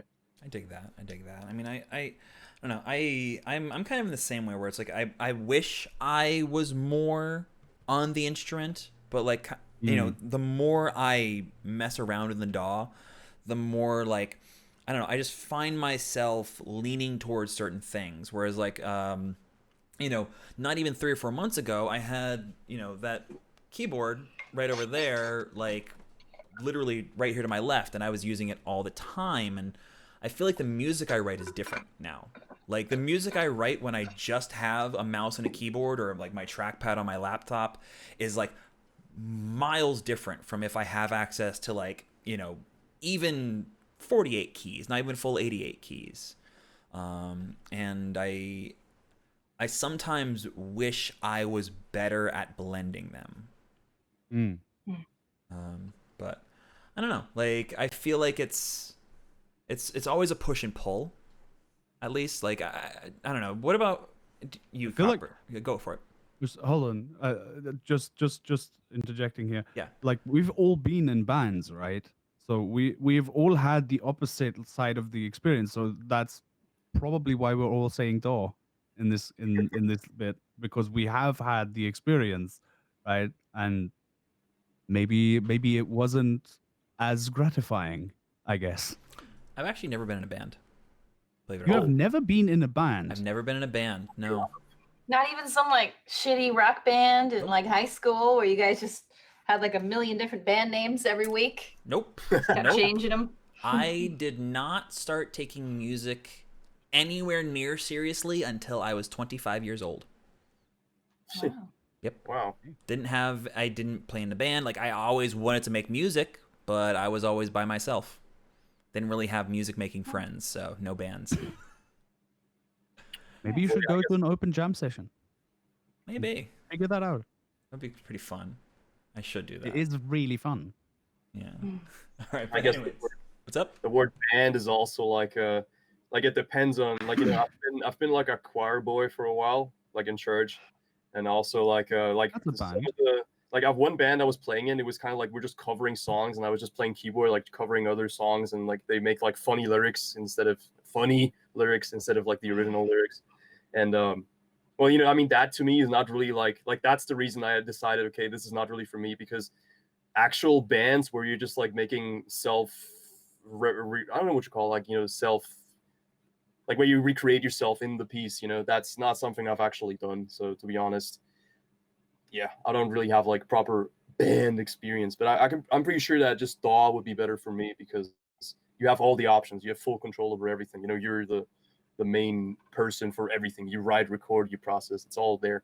So I feel like that's more gratifying than, you know, being the guy who presses the keys in the background. I don't know. Oh, fair. Yeah, it's kind of like the Trent Mm. Reznor story. Like when you look at like Trent Reznor's early synth pop bands, compare that with like Nine Inch Nails. I don't know. Oh, It's like the fable of the iconoclast. But I feel like we should get to some of the chat questions because I realize we've been ignoring some of those. All right, so let's start. Let me scroll up. Let's start with this one. What is your goal for 2020 with music and or streaming? Anyone can go first. I want to release some singles, dude. I've released 2 albums. I want to put out some singles, but I don't know how I'm going to do that. I'll just see. Like, you know, singles have to be strong, and my songs are kind of, they work better if there's a lot of them at once. So I'll have to figure something out there. But yeah, for streaming, I guess, I mean, I was really into, like, you know, streaming 4 or 5 times a week and like growing my audience and whatever. And now that's kind of gone back. I guess now I'm more focused on, you know, just, if I feel like doing something weird on stream, like a VCV rack, I'll just go and do it. So yeah, streaming's become a little more low key for me. So yeah, I'm definitely more focused on, you know, making engaging tracks right now. So For sure, Yeah. for sure. Wants to go next? I'm like the opposite. I want to try and put out like a project or a collection of multiple songs. Not really sure how exactly I'm going to do that yet because I've only really released singles. But yeah, I've just got a lot of ideas and trying to package it visually too. I'm like really inspired by like how people are going to see my music too, and how that'll be represented. So I've just been really excited about things this year for that. And with streaming, not get suspended again. So that's pretty much it. Yeah. Maybe. Yeah. You just have to wait and see. Mm. Mhm. Yeah, that's me. All right, sure. Yeah, for me, I guess I have one thing lined up that's pretty strong single, I guess, and then the rest I'll try and sort of arrange them into a way where they make sense, and then probably leave out some of them that don't fit thematically, I guess. But that's like that's yeah, that's for the future for my music. With streaming, I don't know, keep on trucking, sort of try and figure out what people want to see more, and try and do that, I guess. For sure. Sorry, I'm just Yeah. looking at Cluda in chat. Sorry. But no, I get that. I mean, for music, it's just like I want to complete an song. I just want to finish music more and like put out songs more. I don't have enough tracks out, and I want to put out a couple of. My goal is to at least put out like 6 more songs this year, at least. And I want to play and show. Like I do want to play a show. I want to get back into DJing because like I got started making music because I wanted to DJ. And I miss DJing. I played a New Year's Eve show at a house party, and ever since then I'm like, I've literally been like trying to figure out like how the fuck am I going to have a DJ set up in this apartment because I have no room in here. I need to get it set up, and I don't know what to do. And I've literally thought about like literally putting everything off my desk and DJing off of this desk, just to get some more experience in maybe DJ streams. But like I don't know, like I just want to be more of an artist because I feel like I spent a lot of last year being a streamer and an educator, and I want to get back into being a musician. And then with streaming, like my big goal is to, I don't know, I want to get partner by the end of the year. That's my goal. you'll get there. We'll see. We'll see for sure. But yeah, that's just the big thing for me. It's just make more music, put out more music, and then just keep grinding, try and get some attention on the Twitch page. Yo, you said like something I want to bring up here. So educational streams tend to perform a lot better in terms of like how many people are watching, or well, educational, like, you know, ideally some kind of mix between audience participation and educational when it comes to music. Because I've noticed this whenever I'm on the stream and I'm just like messing around, then people don't tune in as much. When I'm actually explaining what I'm doing, like every step of the way, I'm just explaining, what is this, what is that, then suddenly I look at a view count and there's like 30 people and they're all like interested and they're asking me stuff. So I feel like for you, that's probably your big win, that you can like you spend a lot of time explaining things on your stream too. And I think that really gets normies, quote unquote, interested, because they can look at it and kind of understand what you're doing and what's happening. So yeah. I mean, I appreciate that. I don't know. I don't want this to be a toot my own horn kind of thing. I don't want to do that. Let's make it a toot Nusar's horn thing. No. Moving on. Next question. No. What? Okay. You're the boss. I appreciate it. Thanks, Quicksilver. I appreciate it. Thanks for the Twitch Prime. Anyways, thank you so much. All right. No, I mean, I appreciate it. I do. I don't know. Like, I like educational content. I feel like, Twitch is a huge opportunity for educators specifically. Like, I think, people, they don't want to just watch a person do a thing. They care about like why that thing is being done. And I think if you present to someone an opening to say like, look, this isn't some like mystical knowledge, this isn't some big thing, and like it's honestly, it's the thing that I think is the most toxic about the Twitch, or not the Twitch, but the general electronic music production community, is this idea of secrets. We have to lock all this stuff down. I'm sorry. I'm not trying to call him out, but Getter, like, as much as I hate cymatics, it doesn't matter that they stole your presets. You didn't come up with Serum. You didn't invent Serum. Steve Duda did. And Steve Duda didn't really even invent Serum. He took other ideas and turned them into Serum. So, like, looking at your production secrets as anything more than, like, another thing that can be shared with the world, it just means that, like, 6 months, a year, 2 years down the road, hey, someone figures it out, now you're no longer special. So just teach people anyways, because then you push yourself to do more stuff. At least that's the way I look at it. So I think that it's a really, really weird thing. Like, there's this big, did you see all the drama that was this past week over the dubstep guy on Borgor who got, like, quote unquote caught using Virtual Riot presets? I mean, so I heard that tune on Twitter, and like, I mean, okay, so I got to say, I'm not really into that genre. So I was just wondering, like, do people still listen to this and go, wow, this is so hard? Because in my head, it's just like, I've heard this like a million times. So, it just didn't really resonate with me personally, musically. So I guess the reason that people are annoyed might be because the music doesn't resonate with them anymore, because they've heard these patches have been squeezed dry, and that's why they point it out. That's what I think is happening. They look at it and go, I've heard this a million times. It's exactly this sample. Because, like, so many people have used it. That just doesn't amaze people anymore. Like, even if they don't know how to produce music, I guess that's what happened. That's my take on it. I don't know. I personally have rated unknown to me people before, and then they proceeded to cover up their effect chains, legitimately cover them with some sort of overlay, where I'm like, what the fuck? Like, that's weird. Do you understand that all of the people coming here are like producers, and they probably can figure out how you did the sound just by hearing it?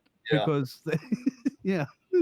Another thing is this, I realized nobody really pays enough, like, they don't pay a lot of attention to that. Like, I'll be making the sound on the stream, and then like an hour later, the dude who's been watching the entire time is like, how did you make that? Yeah, I think there's just like nobody can be me, and so as long as I'm making music that's very authentically me, no one's going to be able to replicate it. And if they can, then I'm not doing a very good job of making music that's coming from inside myself. That's just the way I look at it. I mean, I don't know. Like, I feel as though like that is it gets back to sort of, you know, where I think these issues arise, and at least why I think the people who get upset at this get upset at it is, you know, they see themselves in it and they worry about their own credibility or their own authenticity. And, you know, originality in music is a debate we could go down for literal hours. And I don't know if I want to go down that rabbit hole. But I think, you know, a lot of people end up worrying in a way that I don't know is productive when it comes to that sort of stuff. Because it's like, you know, this preset, yeah, that preset is obvious, and maybe a lot of people have heard that preset before. Maybe that's a big thing, but like, we've been using the amen break for 30 fucking years. The same 6-second fucking drum loop for 30 goddamn years. How are we okay with resampling and flipping this breakbeat, yet somehow someone using a Virtual Riot preset is like sacrilege? Why do we accept this thing but not this thing? What is so intrinsically different? I never understand it, and it drives me at the wall. What? So much passion. I'm so... What was gonna happen? I was at such itchy fingers for the last 30 seconds. He's So ready. He looked at the camera too. Also, while we're on the topic of the best presets, that's it. Oh god. Anyways. Moving on. I knew I couldn't keep it together for the entire stream. Thank you so much. No, we better be going down. I don't know. I think it's fun, and it's like, honestly, I kind of want to touch on another question that I think it was Alien Echo who asked it, and it kind of touches on this because it talks about, like, presets and making things yourself versus sourcing them from elsewhere. And like, Alien Echo was wondering, like, do we still like challenges? Do we find challenges fruitful, or do we think that, like, maybe there are some issues with challenges? Because, like, I personally think that, like, challenges have nowhere to go but up.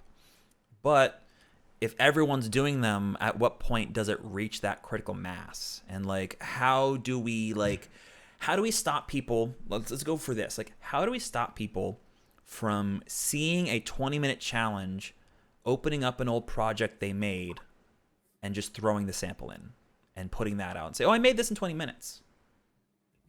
Like, yeah. What do we do about, like, that, and kind of like just the general atmosphere of challenges, so to speak? Yeah. So just like Whittler said, who cares? Like, some people are there to participate for, you know, because they want to challenge themselves, and other people are just there because, oh, check out, like, I'm flexing or whatever. It doesn't really matter too much, like, to me personally. Like, if somebody wants to do that, then they can do that. For me personally, it's the challenge. I like to, like, you know, it's been a lot of times where I've hosted your stream, Masar, and, like, then there's just a challenge, and I'm like, yeah, let's do it real quick. Or, like, last night, Copper made me do the Cypher, even though I didn't really want to, but I was like, yeah, well, it's an opportunity to push myself to do something new that I don't usually do, right? And that's what Twitch music is about, to, like, have fun and, like, not take music so seriously, and, you know, maybe do something that's somewhat cringeworthy to yourself with other people and have a good time. So, like, you know, if somebody doesn't want to do that, it doesn't want to have that, like, if they want to rob themselves of that experience, then that's up to them, in my opinion, you know? But yeah.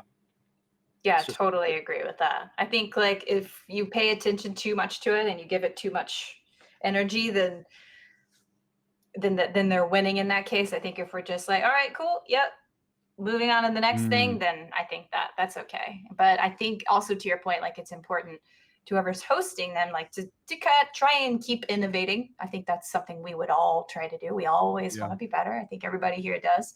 So I think just keeping that in front of mind too is super important. Totally. Yeah.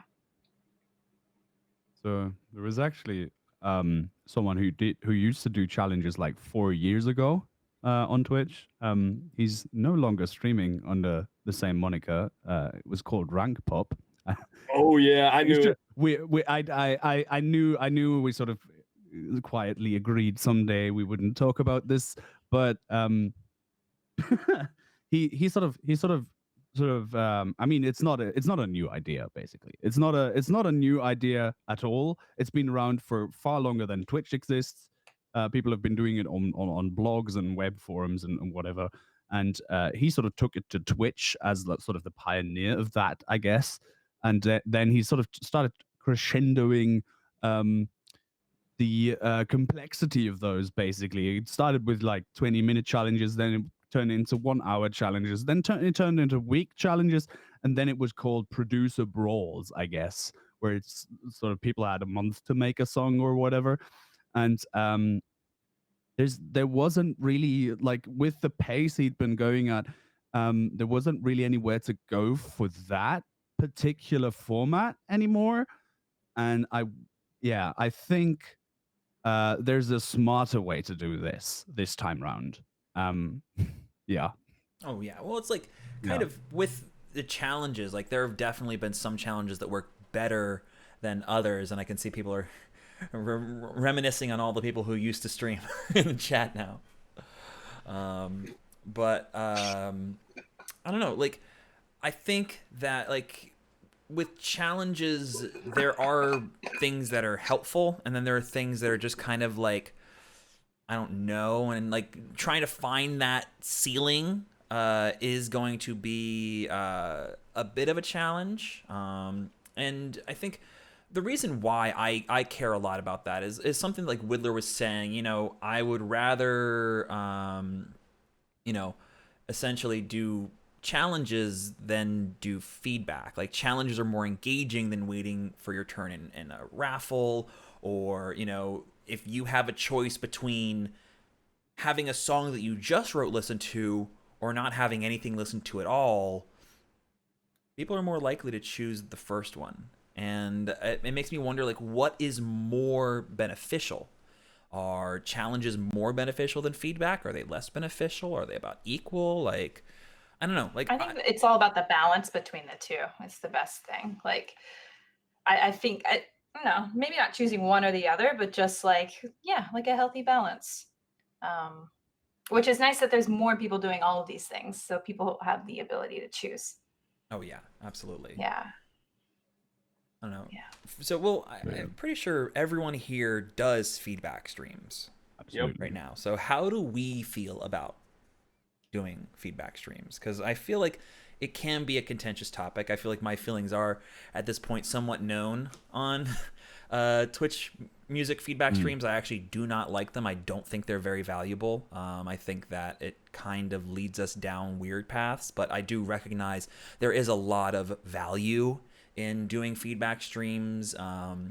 But, you know, it gets to the question of like, are you here to get feedback, or are you here because you wish anyone would listen to your song? And I think that my fear is the more we lean into feedback, the more we get into that latter category. But I'm definitely open to being completely fucking wrong about that. So what do y'all think? So, Point one. I feel like feedback is ultimately incredibly essential to like dedicated feedback streams, because how else are you going to know what a person that has been spending time in your chat, in your stream, has been up to if left to their own devices? Like how do you get to know their creativity, their creative personality? Of course, that presumes that you want to know about such, which I would assume that you do. If it's like a regular viewer or whatever, if it's a new person, they might have that attitude. They might have that attitude of, hey, let me show off, like, let me try and flex here. Let me show off my song with like 150,000 plays that's been released 6 years ago or whatever. And that's happened to me on numerous occasions, and I've been trashing those songs completely every time because I want to make them feel as bad as possible for doing that. That's my secret, I guess. That's how I disincentivize that behavior whenever someone like that comes in. I tell them it's music for 15-year-olds and they should fucking die. In a video game. I don't. In the game, I mean. Yeah, in the game, obviously. The game of life. Is that it? Yeah, I guess. But yeah, so point two. Point two. I think yeah, you gotta be thick-skinned when it comes to that, because obviously not everyone not everyone comes in there to like that comes in there to have their song listened to at least once, is like a person like that trying to just flex. Maybe someone is just exploring, like trying to show it to anyone and looking for a safe sort of environment to do that. And I feel like being too harsh to those people or too technical with that doesn't solve anything either. So there is like you have, if you're doing feedback streams, you kind of do have a bit of a responsibility to further what's in the interest of the person sending the song in to a certain extent. Yeah. Oh no, I agree with that. What about you, Kyle? Because you've been doing a lot more feedback streams lately. How do you feel? Yeah. Well, on the issue of like people wanting to be celebrated versus actually learn something, I think like, yeah, Shroom, when you get those people that have the tracks that have been out for 6 years and I'm like, well, why are you here? I just ask them like, hey, like there's nothing to critique here. Let's move on to the next song. Yeah, we listened to it. Cool. You got your thing, but let's keep moving. But then you have the obvious people that like really are there and they're just like hungry and they want to meet people and they want to share. And I think that's like so great because like that's what I did the first time I was ever in a feedback stream. And there's like that excitement where you're like, oh my God, I get to share my art with somebody and they're actually going to listen to it. Like, this is so cool. And it's not weird because like I'm trying to show my mom and like she doesn't care about it, but you know, like stuff like that. And I think the responsibility too of just reminding people like, hey, this is what we're doing here. And like you can choose to take this way or whatever way you want, like technical versus creative feedback. Like I feel like I give a lot more creative feedback than anything else. And when I get real creative with it, I always remind people, hey, like this is just my opinion. Like feel free to take that and with what you will and see where it takes you. But just remember, like that is my own opinion. So I find myself like reiterating that a lot during a feedback stream, but I do think it's super essential to have them and I kind of enjoy them. Oh yeah, I mean having that stuff available is honestly like, and it gets to what I think like Funk Mod was saying about like creative feedback over technical feedback, because like technical feedback, I think like a lot of people are drawn towards it, but I don't think it's really that important. But before we go too deep into that, I realize I wanted to let Tom give their opinion. Oh yeah, sure. So when I make feedback streams, the way I see it is like, okay, so if these people come here to just hear my opinion, and if they're not there to hear my opinion, then they shouldn't come here. That's kind of what I do. So like what I tell people is like, I look at what they're doing and I try to give them exactly what I think they should do next to improve. So for some people that might be, okay, maybe the song isn't written very well, or maybe it's just, focusing on the wrong things, or, maybe there's like an EQ issue as well. Like I always point out EQ issues too, because what a lot of people have is they'll make a song and their monitoring capabilities are very limited. Like, my monitoring is also kind of limited in a way, but I know the limitations and I know how things come out of this thing and like how they should sound. So, for some songs it's literally just like, yeah, the highs are a bit loud, and for other songs it's like, okay, well, I'll tell the person, maybe you try to focus on a really simple musical idea and loop it a little bit and try to make a song that way. So yeah, to summarize, I'm just trying to like look at where this person is and then give them the most useful thing possible, in my opinion. So yeah, there's some people come in, they just like show off their tune and they don't really care what I have to say about it, but that's not necessarily a bad time. Some people just come in with genuinely fun songs to listen to, even if they don't take the feedback. So I don't know. I don't really let that impact my mood when I do feedback streams. So yeah, I'm good. I mean, I think feedback is, For me, I think it's a bit unfortunate, but feedback is like clearly the biggest way to kind of grow your channel right now. I think a lot of people have experienced that, where it's like, if you give good feedback, you get viewers, and a lot of people are drawn to that. And I like, the only reason why I feel these questions become important is because at what point are we, like I was saying, like at what point are we serving the wrong master, so to speak? Like at what point are these streams actually doing their job of helping people learn, helping people grow, and at what point is it really like a bunch of people trying to get their songs listened to?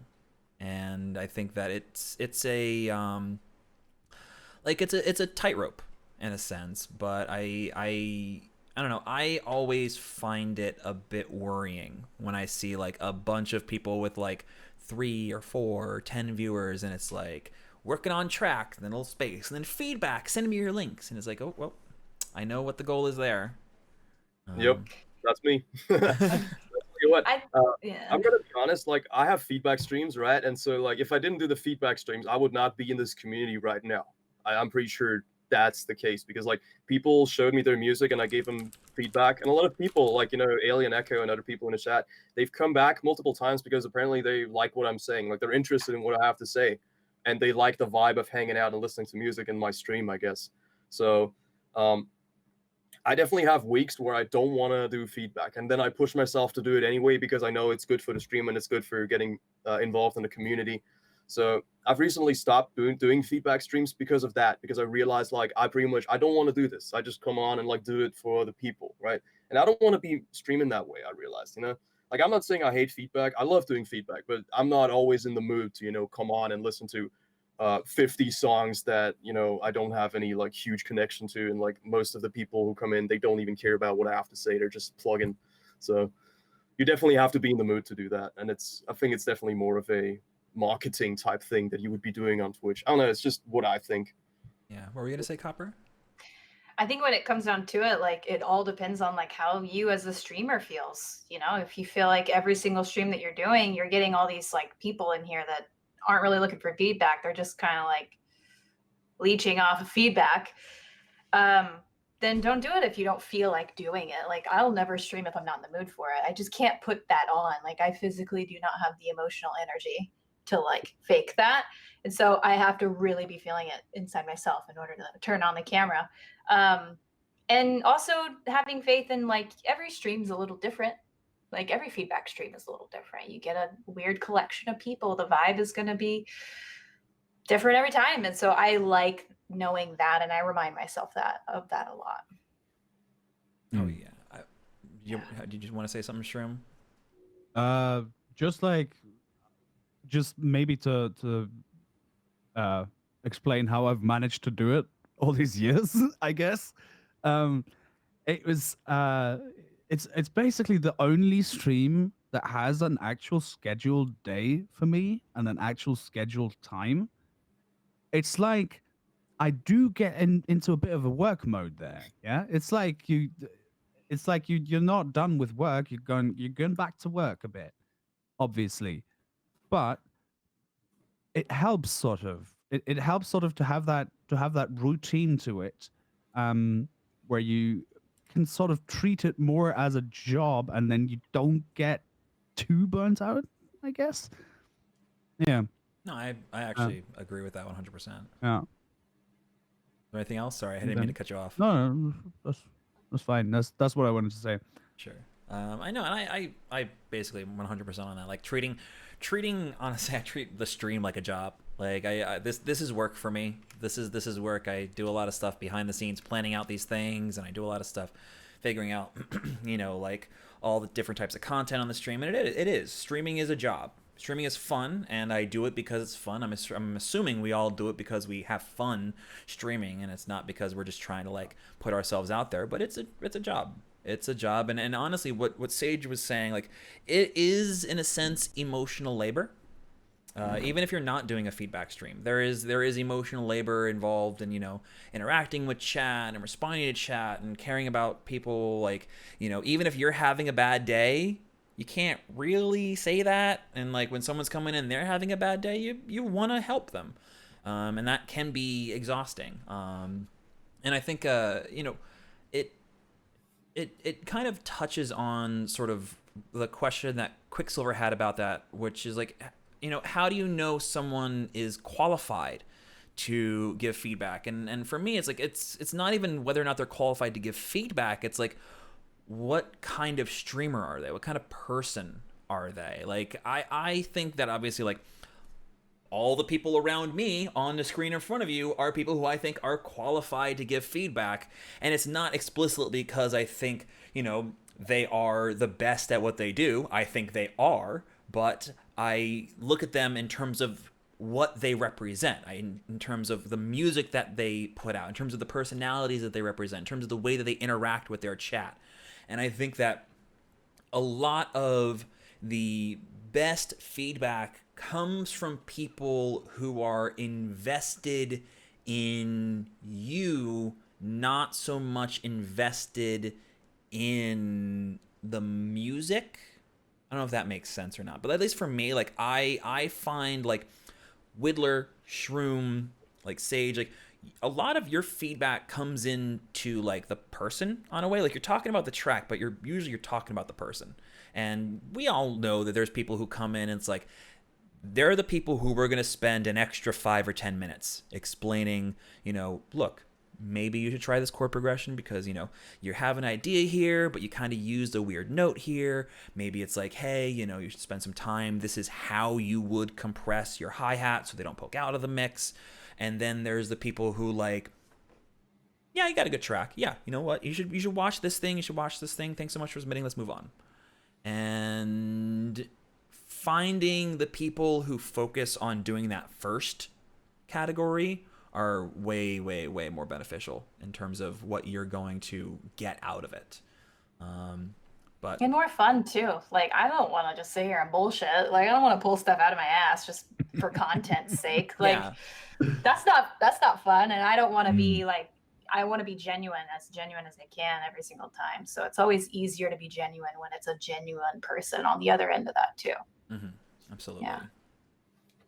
Sorry, I'm trying to, like, scroll back on the chat and make sure I didn't miss any question. There was something from Projector who had a question, and this kind of connects with, like, honestly, the talk about, like, being genuine and sort of being yourself. But, like, what about, mental health and music? Because I feel like, when we produce, we kind of started this when we were talking about stuff like collabing and having people in the room, having people watch you stream. Like, we live very lonely lives as producers. We spend a lot of time by ourselves. We spend a lot of time sitting in a room, staring at a computer screen, doing the same thing over and over again. And that can take a toll. That can definitely take a toll. So, like, how do you deal with it, or do you struggle with it? Like, what advice do you have? Like, what sort of challenges do you think we face? And anything that you want to say, I guess, on this subject. Why don't you look like you have something to say, Shroom, so why don't you I do start us off? So, yeah, I did a trip to Berlin last December, and before I'd undertaken that, I had no idea that I was sort of in a rut, right? I'd been sort of in my day to day and sort of living a very lonely life, and suddenly I was around so many people all the time. And it was like it was an eye-opening moment. I'd been basically a lone wolf for fucking the better part of 2 years, I guess. So and that was sort of a vacation from that, and I feel like that healed me to a point. I didn't know I was sick, but it healed me. And I feel like an experience like that is always like, if you can find the time, if you can do that, if you can get together with like an old friend and explore like somewhere you haven't spent a long time before, or somewhere someone, and and you can sort of trust them, and then sort of you meet up with them for whatever reason, right? Just get like maybe an excuse to be there, whatever, you know. And that's like I feel like I should do these sort of things more often, like little tiny 1 week vacation things from this, from all of this. And also I suggest personally that everyone who lives a life like this goes to therapy. Just I'd say you should at least try it. It helped me a lot, and it might help you. These people study this for a reason. Yeah, it's like it's a almost, very, very long actual medical profession. it's almost like it's their job to listen to people. Yes. I love that. Yeah, that was really good. What did I say, Sage?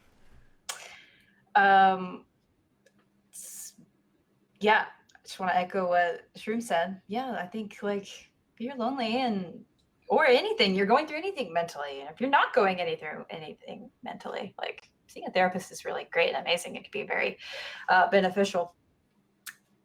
For me though, like I don't feel like I live a very like isolated. I don't feel like I'm super lonely. Like I have pretty healthy friendships. In fact, I find myself canceling plans a lot more because I want to isolate myself, because like I work with the general public, and anybody who works with the general public knows that like most people are just awful. So I get really exhausted from human interaction, like from going to my day job. And so when I'm finally at home and I'm by myself, I would just really enjoy being by myself a lot. Like I want to do it more.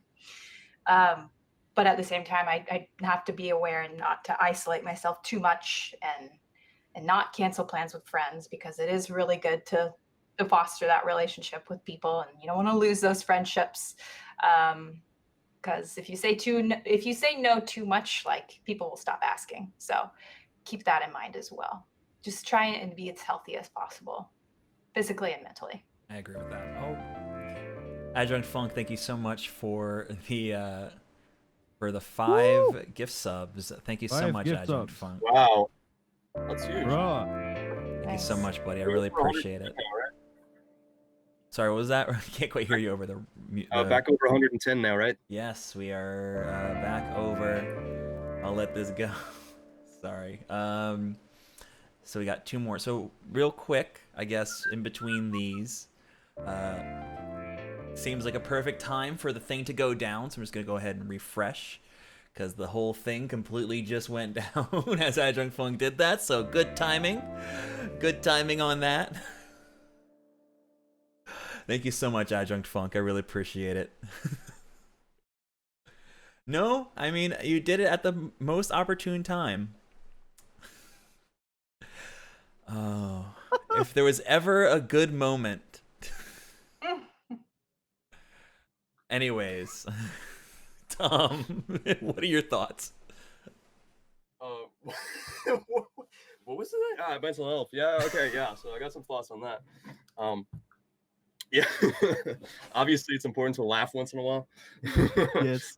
So, but what I want to say though is like this is like a serious thing that really matters. Like, you know, so like I said, like about the feedback streams, for example, you know, so I feel like you've got like a limited amount of opportunities in life, and you always need to be in your best shape possible to be able to take them. You know, I struggle a lot with mental health myself, and then what I do is I actually set like weeks or days aside to literally just sit down and deal with myself and like stuff that I've, you know, experienced, you know, kind of go through it and understand it and get better at dealing with it so that I can function better. Because a lot of opportunities in life I've kind of missed some opportunities in life simply because I wasn't doing well. And yeah, well, that really sucks, because not only do you feel bad, then you also feel bad because your negative emotions made you miss this one thing, right?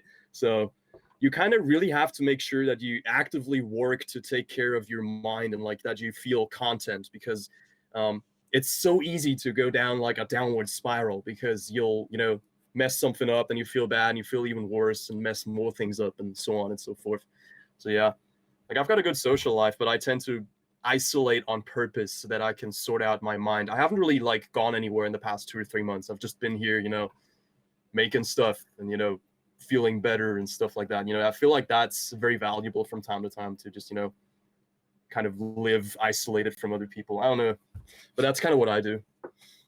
No, I get that. And I mean, I think like the main big part, or the main big takeaway I've found for pretty much what everyone's saying is like, you gotta be honest with yourself first and foremost, and like pretending that you don't have a problem when you do is honestly worse than just sort of letting it be. Like I know, like kind of like Tom, like I struggle with mental health issues a lot, and I go through a lot of very big, deep bouts of depression. I don't know whether it's clinical or not. I think it is. Like, my family has a history of clinical depression, and like I've struggled throughout my life with attempting suicide, and I've had a lot of problems with sort of handling my emotions. And I think like music comes in as an outlet for that, but a lot of times music can become a substitute for actual help. And I think it's easy for us to get caught up in sort of losing ourselves in the music rather than trying to work through things. Like, a lot of people have this sort of, the myth of the tortured artist and all that stuff. And I, I would rather be happy and less creative than miserable and able to write a symphony. Like, that's just the honest truth of it. Like, I think that it is a really tough thing for people to go through, and, therapists are important. Like Whittler's saying, Animal Crossing is not a therapist. And, Ableton Live is not a therapist. And I hate to say this for a lot of people who might be watching right now, but Twitch chat is not your therapist. Oh, God. Streamers are not your therapist. Neither are your friends. Literally, Yeah, your friends literally, I are had not one your who thought I therapist. was. Yeah, Yeah, I'm yeah, sorry. I can't fix your struggles. I wish I could. Yeah. I really wish I could. But like, we're not trained mental professionals. Alien Echo was talking about Healthy Gamer GG. I think they have a good message. I might disagree with their methods, but I think it's a good idea. And I think like the important thing about it is like, being willing to accept that you can't do it on your own all the time, and you can't expect people who aren't trained to necessarily help you through every single thing. Like, which isn't to say, if you're having a shit day, talk to your friends. Don't ignore talking to your friends when you're having a shit day because you don't want to burden them. But like, if you're going through a crisis, suicide hotline exists. There are therapists out there. Like, there are resources. So you don't want to substitute actual help with, for lack of a better word, virtual help. But I don't know. I think it's tough, and I think everyone's going to have their own struggles. But I feel like I'm rambling, so I'm going to shut up now. Nah, it's all good.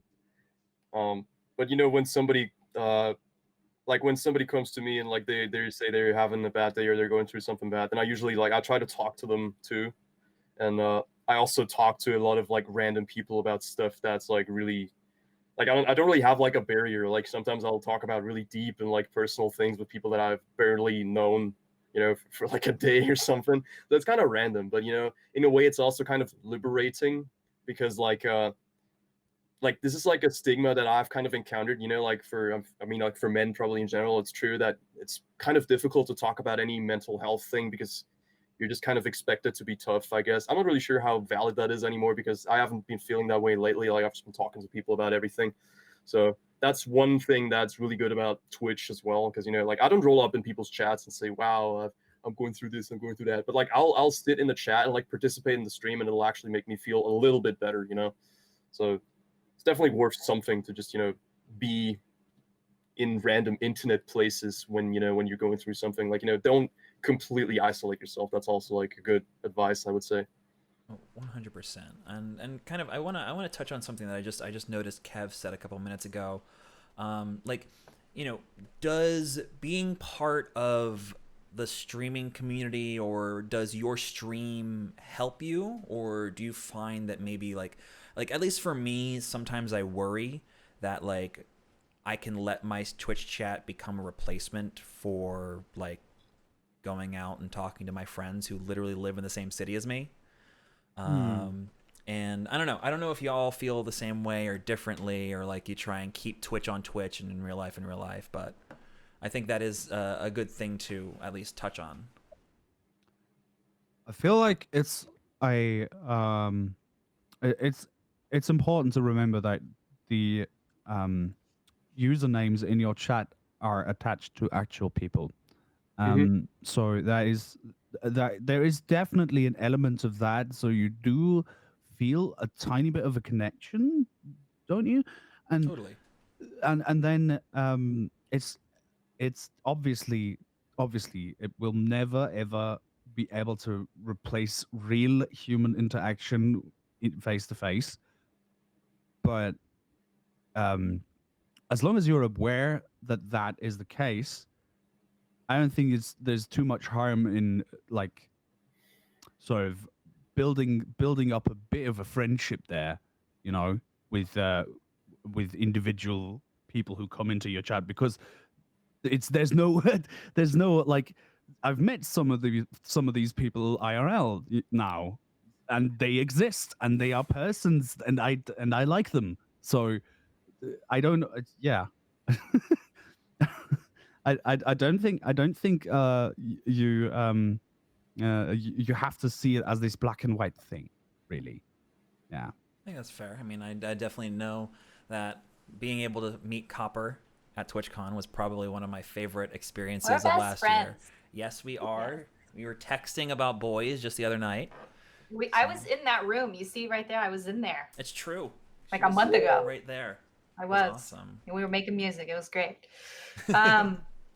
Yeah, no, I think Shroom, you said it perfectly. Like, yeah, I don't think it's a good substitute for like real human interaction. It's definitely not, but I think it's okay to feel connected to people online. Like, that's completely all right. And forming those social bonds, like, I think these are the questions we're asking ourselves today because of technology, which like humans have never really had to do that before. So we don't know all the answers to that, but I think if it feels good and it feels right, like keep doing it. If it makes you happy, like definitely keep doing it. And if it doesn't, then don't. I get that. What do you think, Tom? Moderation is key. You need a moderation of how much time you spend being on the internet talking to people, and how much time you spend like with your friends. Like both can be too much. So you kind of find the balance that works for you personally. Just pay a lot of attention to it, and then you'll be fine.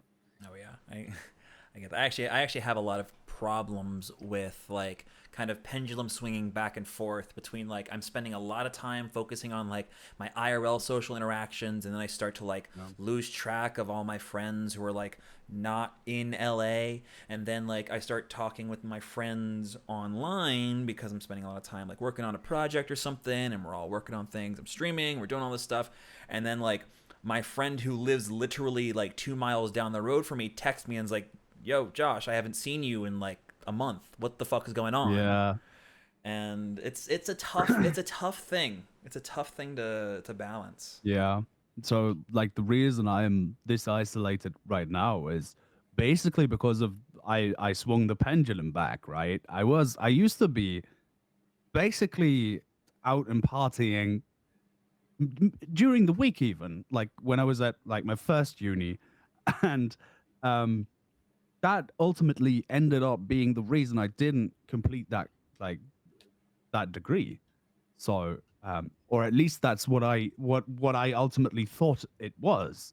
So I decided to sort of cut that from my life so I could complete a degree without that being like a hindrance.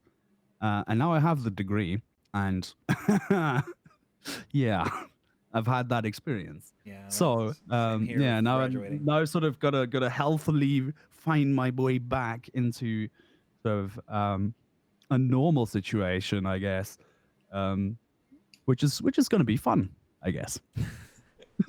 Yeah. Yeah, it's a struggle. I mean, I get that. I actually, like, and since when I was meaning when I was talking with Copper about boys is like I spent 4 years not touching anything social. Like I literally lived, slept, and breathed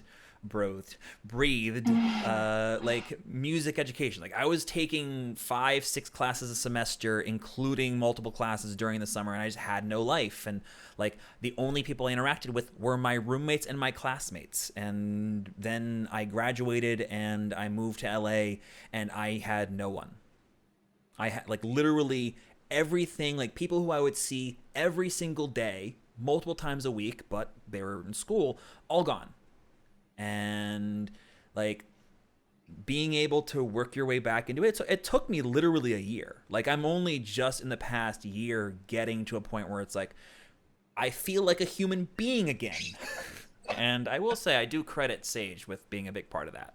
So thank you, Sage, for helping me become a human being again. I love you. I love you too. Well, what about you? How do you feel about that? Me? Yeah. About just like, what do you mean exactly? Well, it's like, trying to. Well, I guess you've never really had the same sort of thing that like Shroom and I were talking about with like trying to deal with that pendulum. So you generally have a pretty good balance.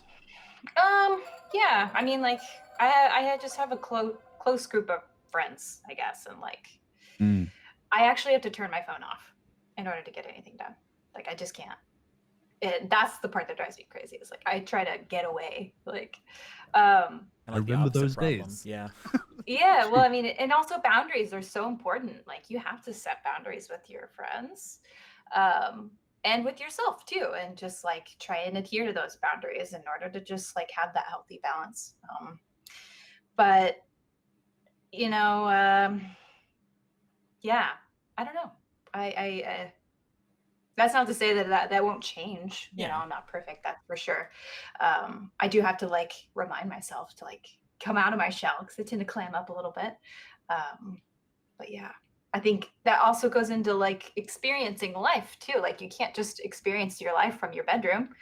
And when I go out and I do things, I find myself happier, and I find my music can get better because of that too. Oh, definitely. I mean, it gets back to like the whole thing with like we were talking about before with Bill, like experiencing life rather than just Yeah. consuming music. Yeah. What about you, Tom? So, I mean, for me, it's kind of different. So we have like this local scene here where it's like like, well, like that kind of like hardcore kind of music, like it's like heavy kick drums and stuff like that, and like so the way I handle it is we always just like maybe there's like a rave going on or maybe there's like some kind of party that we're gonna go to. So like everybody meets up and like then we're talking and like exchanging and stuff like that. But then for the rest of the week, we don't talk, like we don't really meet or talk anywhere. And then like that's just how it is for us, so I don't really have a problem with like distractions. Like I don't have to turn my phone off or anything because no one's bothering me. Everyone knows I'm busy and I know they're busy.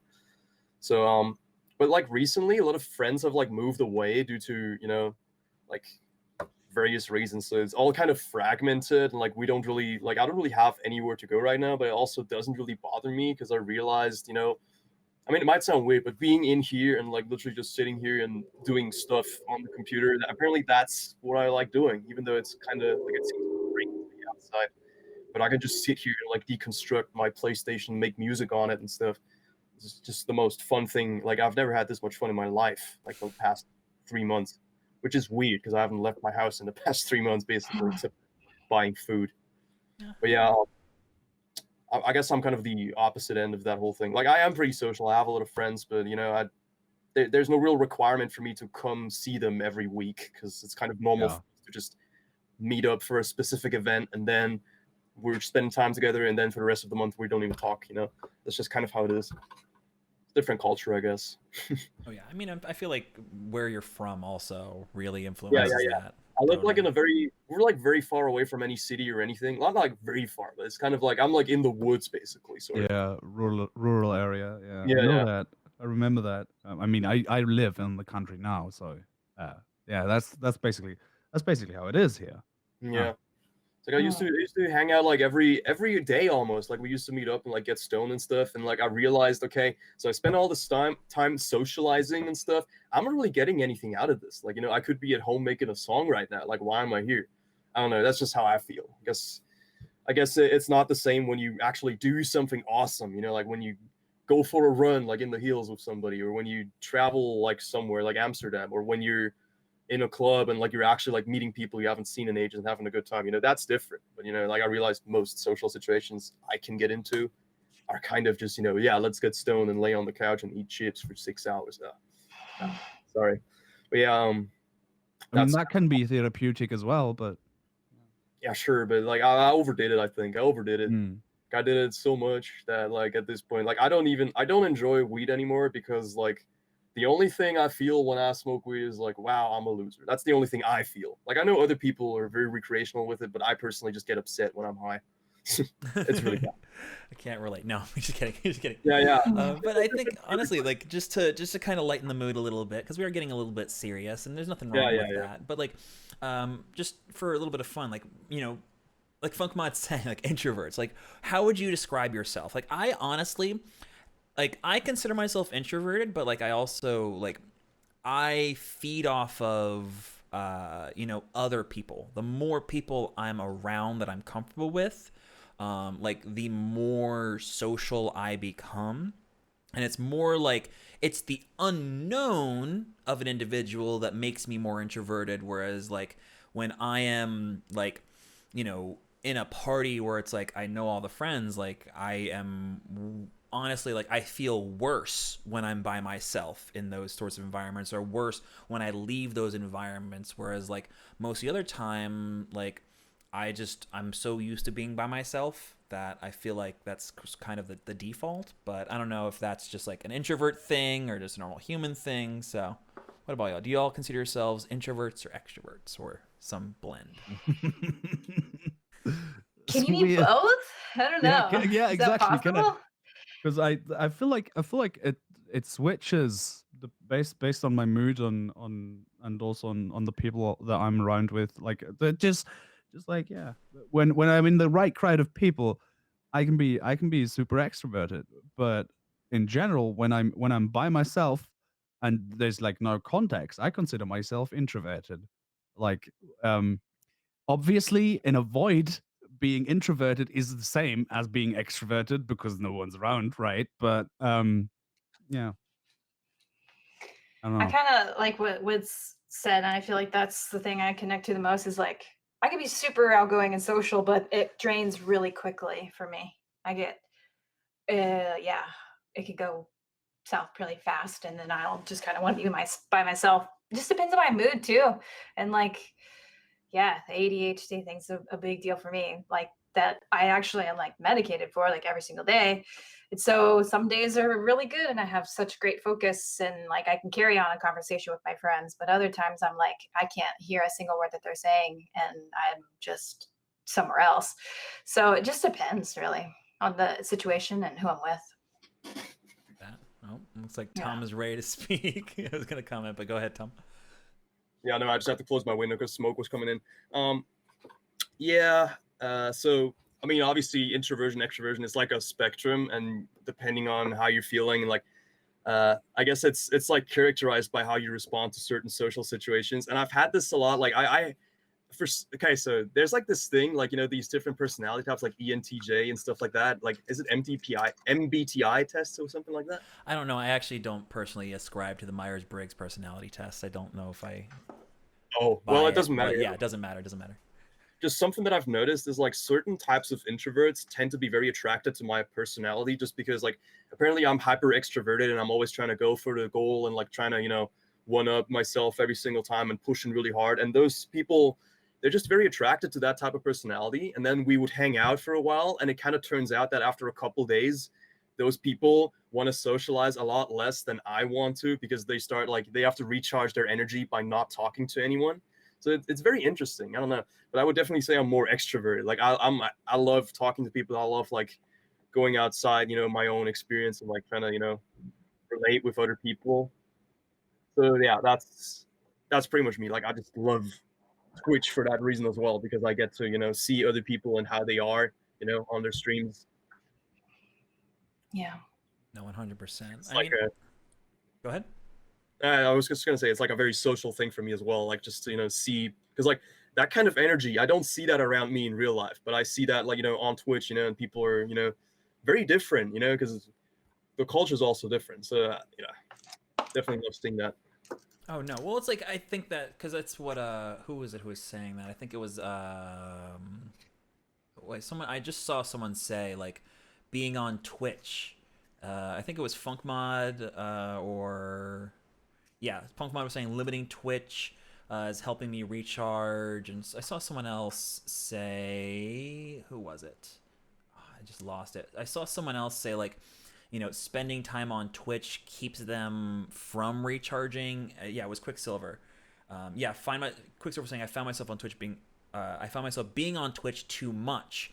And I feel like that is kind of a similar sort of thing where it's like, we get a similar, if not the same, social response from being in a Twitch chat, talking to the streamer, being like even here, like in a little group call. Like this is social interaction, but does it necessarily replace it? And does it actually pull away from that time you could be spending just sort of, by yourself meditating on something? Mm. But being recognized, making an impact, you can definitely get those responses like emotionally from just anything you can experience, like with a community sort of thing. Like, and I feel like that's not a bad thing in it by itself. Yeah, I feel like that's yeah. Again, it's not gonna replace being outside or being outside with your friends, going places, seeing things, but it can certainly I guess be a band-aid for a bit. Totally. Yeah. I think like calling my mom and checking in with her is a lot different than like actually spending time with my mom. And so it's like there is a pretty big difference, I think, in just like the physical aspect of being with, somebody. But also it's better than nothing. So it's like do what you can if it makes you happy. Yeah. Yeah. 100%. Bobby was asking, I think we technically answered this a little bit. Do you live in the city or in the country? Country. City. 50-50. Yeah, about a split down the middle. I used to live in a city, but yeah, it's just not me. Well, here's the question, because I think all of us. Well, hold on, Tom. Have you ever lived in a city? Nope. Okay, so I've been in cities for like months at a time for different stuff like work or whatever. But I've basically lived here all my life. oh, for sure. Well, I guess I'm curious like how you feel kind of just moving back and forth. But for myself, for Shroom, and for Copper, I know we all kind of have moved between like living in cities and living in the country. Which do you prefer? Is my question. I must say I prefer the country. Just because yeah, the options to get that recharge time are endless. If you ever end up like, despite your relatively isolated living situation, right? If you ever end up in a situation where there's a lot of people around, if you end up being in a city for longer, then you can just go like home, and then there's the woods. Like it's literally fucking 500 meters. There's the woods. It's just there. It's nature. It's quiet. There's no one else. And I love having access to that, like basically outside my front door. Also, I'm a very road ragey person, and driving in a city is A the nightmare. fucking worst. Like oh, yeah, I don't like. I like having a car, going out for a drive and stuff. That's just not a thing in the city. Yeah. Get that. I've only lived in a city for like my adult life, so I don't really know. Like when I lived in the country, I was like a kid until I was like 15, maybe. Like country, like way out. And I really Oh no. Oh no.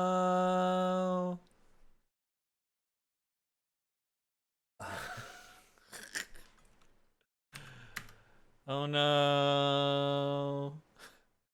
It's actually mostly been when Shroom was talking. Hold on, let me refresh. Let me refresh. Scuffed podcast.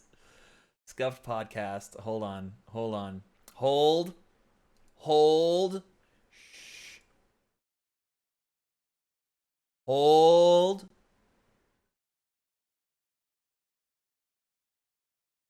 We're almost back. Oh.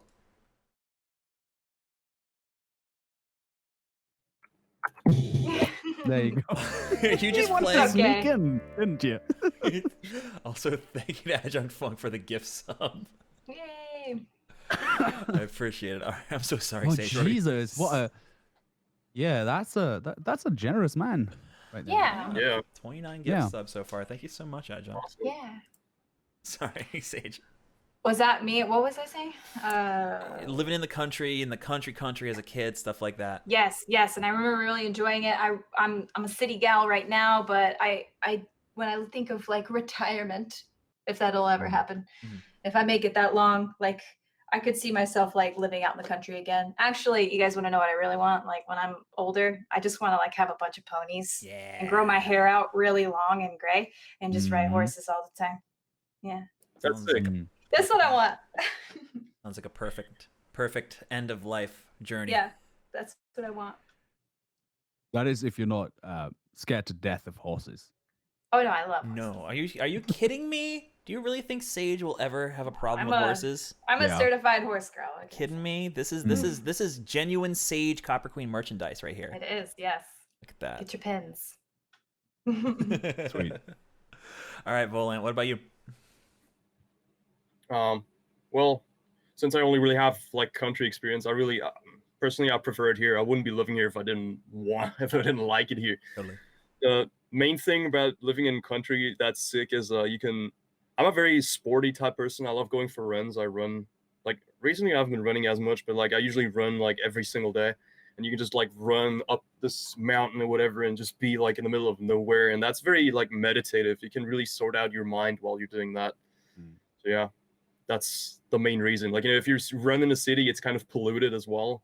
And, you know, I'm kind of like a little bit health conscious, I would say. So, you know, I'm trying to avoid like all kinds of smog and whatever and smoke. And He says I'm as pretty- he waves an apple around with his hand. When are you gonna eat that apple, man? I don't know. I'm waiting for Shroom to eat his apples. Oh shit! I didn't get Shroom any. I'm has an sorry. apple? Oh. What? I wanted to get fruits before, but I didn't. So I've just nothing to eat. Oh now. no. Well, let's I have hot let's. sauce. Oh god. What is that? That is Dutch hot sauce. Gant en klaar. Drink it. It's not. It's sort of viscous. it's not. It's not for drinking. Oh goodness. All right, well let's wrap this up so that y'all can start getting out of here then. How about that?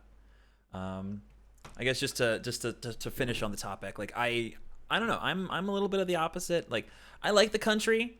I like being out in nature. I like being around trees and stuff. It's really nice to be around trees and stuff, but I don't know. I'm definitely more of a city girl at heart. I don't know, like there's something about seeing all of the things that we can build. Like I don't know. I learned about this thing a while back. that has a really weird, stupid name called dialectical materialism, which is basically just saying, like, this phone came from somewhere. It's not just a phone. In this phone are parts that came from different countries. There are, lithium batteries that came from, like, Africa or, like, Vietnam. There's glass that came from Germany. There's all these different things. Someone had to do every single thing that was required to make this phone. Someone had to mine the resources. Someone had to transport the resources. Someone had to put all the parts together. Someone had to write the code. Someone had to sell the product, all for it to show up right here in my hand. And being in a city, you see that everywhere. Every single road was laid by a person. Every single brick in the sidewalk was placed by a person. Every single brick in the wall around my apartment was laid by a person. And kind of investing myself into that experience, really, like, it makes me feel like I am connected with those people. I have a path back from the, like, people who built this house or built this apartment basically 80, 90 years ago, longer than I've been alive. And I have an ability to connect to them by understanding the conditions and the resources that were required to get to this point in front of me. And in nature, that exists, but it's a bit different because it's just the universe making it, and not like a physical person that you can think of and you can create a story for, and you can, like, imagine yourself as that person. Like, I can imagine myself laying those bricks. I can imagine myself mining the lithium, but I can't quite imagine myself forming a tree out of atoms. It's a bit more abstract. But that's just the way that I look at it, I guess. I just imagine it's actually kind of dope. Just like imagining, like, it's a tree. Yeah. I mean, that's but also, like, in the countryside, it's vastly easier to own property, like own a building, and then what if you are that person who did that, who what if you did that yourself, and you are able to enjoy the fruits of what you did. I mean, it's just a thing. Like, it's just sort of a sense of accomplishment that rides along with that as well. I don't know. Totally. I get That's that. a really good point, Shroom. Yeah. I think that's very true. that. I mean, I don't know. It's definitely I don't know. It's fun to feel like you do your own stuff. Yeah. But then that gets into the goat farming meme.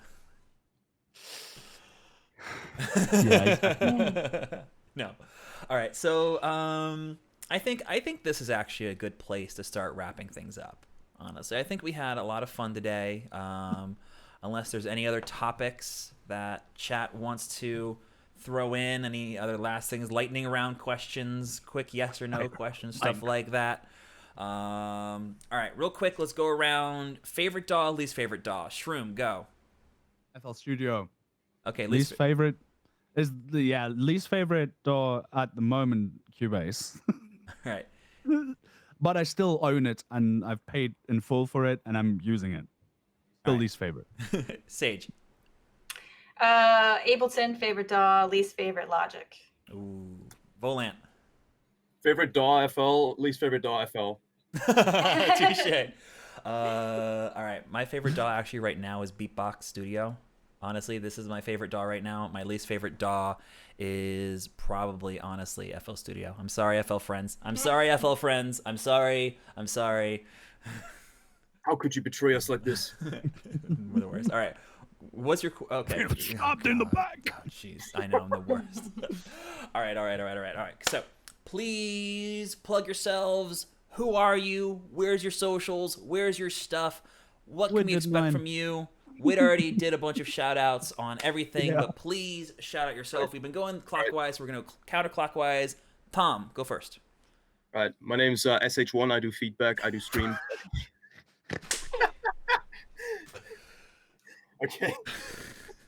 Okay, for real though. So I'm Volant. I do streams. I make music. I spend all my time on the internet. And yeah, come hang out sometime. I do streams every Monday. I do feedback, I do production, and then throughout the week I'll randomly, you know, open up VCV Rack or do something else. That's kind of fun, I guess. So yeah, that's me. All right, Copper Queen. My name is Copper Queen. I'm a streamer, and I also make music under my actual name, which is Sage. And yeah, I just love it and I live for it. Check it out. Yeah. Alrighty, and then finally, Me. Shroom. I'm SH1. That's not my real name. But I produce under that moniker. And I also stream, and I do other things. And I work in audio now, pretty much full-time freelance. So yeah, if you have any audio tasks, I can do them probably. There you go. Go hire Shroom. Yes. Alrighty, I think that is going to do it for everyone. I'm going to have you all depart. So I'm going to slowly kick y'all out. Everyone say goodbye to Volant. Bye, Volant. Bye. All right. And then now everyone say goodbye to Copper Queen. Bye. Bye. Goodbye. And then finally, No. the one, the only, here before everyone else, by the way, here before anyone else was in the call. Bye, Shroom. Goodbye. Bye. Bye. Okay. That is it. We are done for the day. That was super fun. That was a blast. Thank you all to Shroomhead, Volant, Copper Queen. I love you all so much. You're all the best. If you're watching this on YouTube, please make sure to like, comment, subscribe, hit the bell. Follow me on Twitter, follow me on Twitch, follow me on Patreon, and all that fun stuff. Please listen to my music on SoundCloud, moosarmusic.com, lessons and everything and more. Trying to do these pitches better, and this is going to be where I cut the video on YouTube.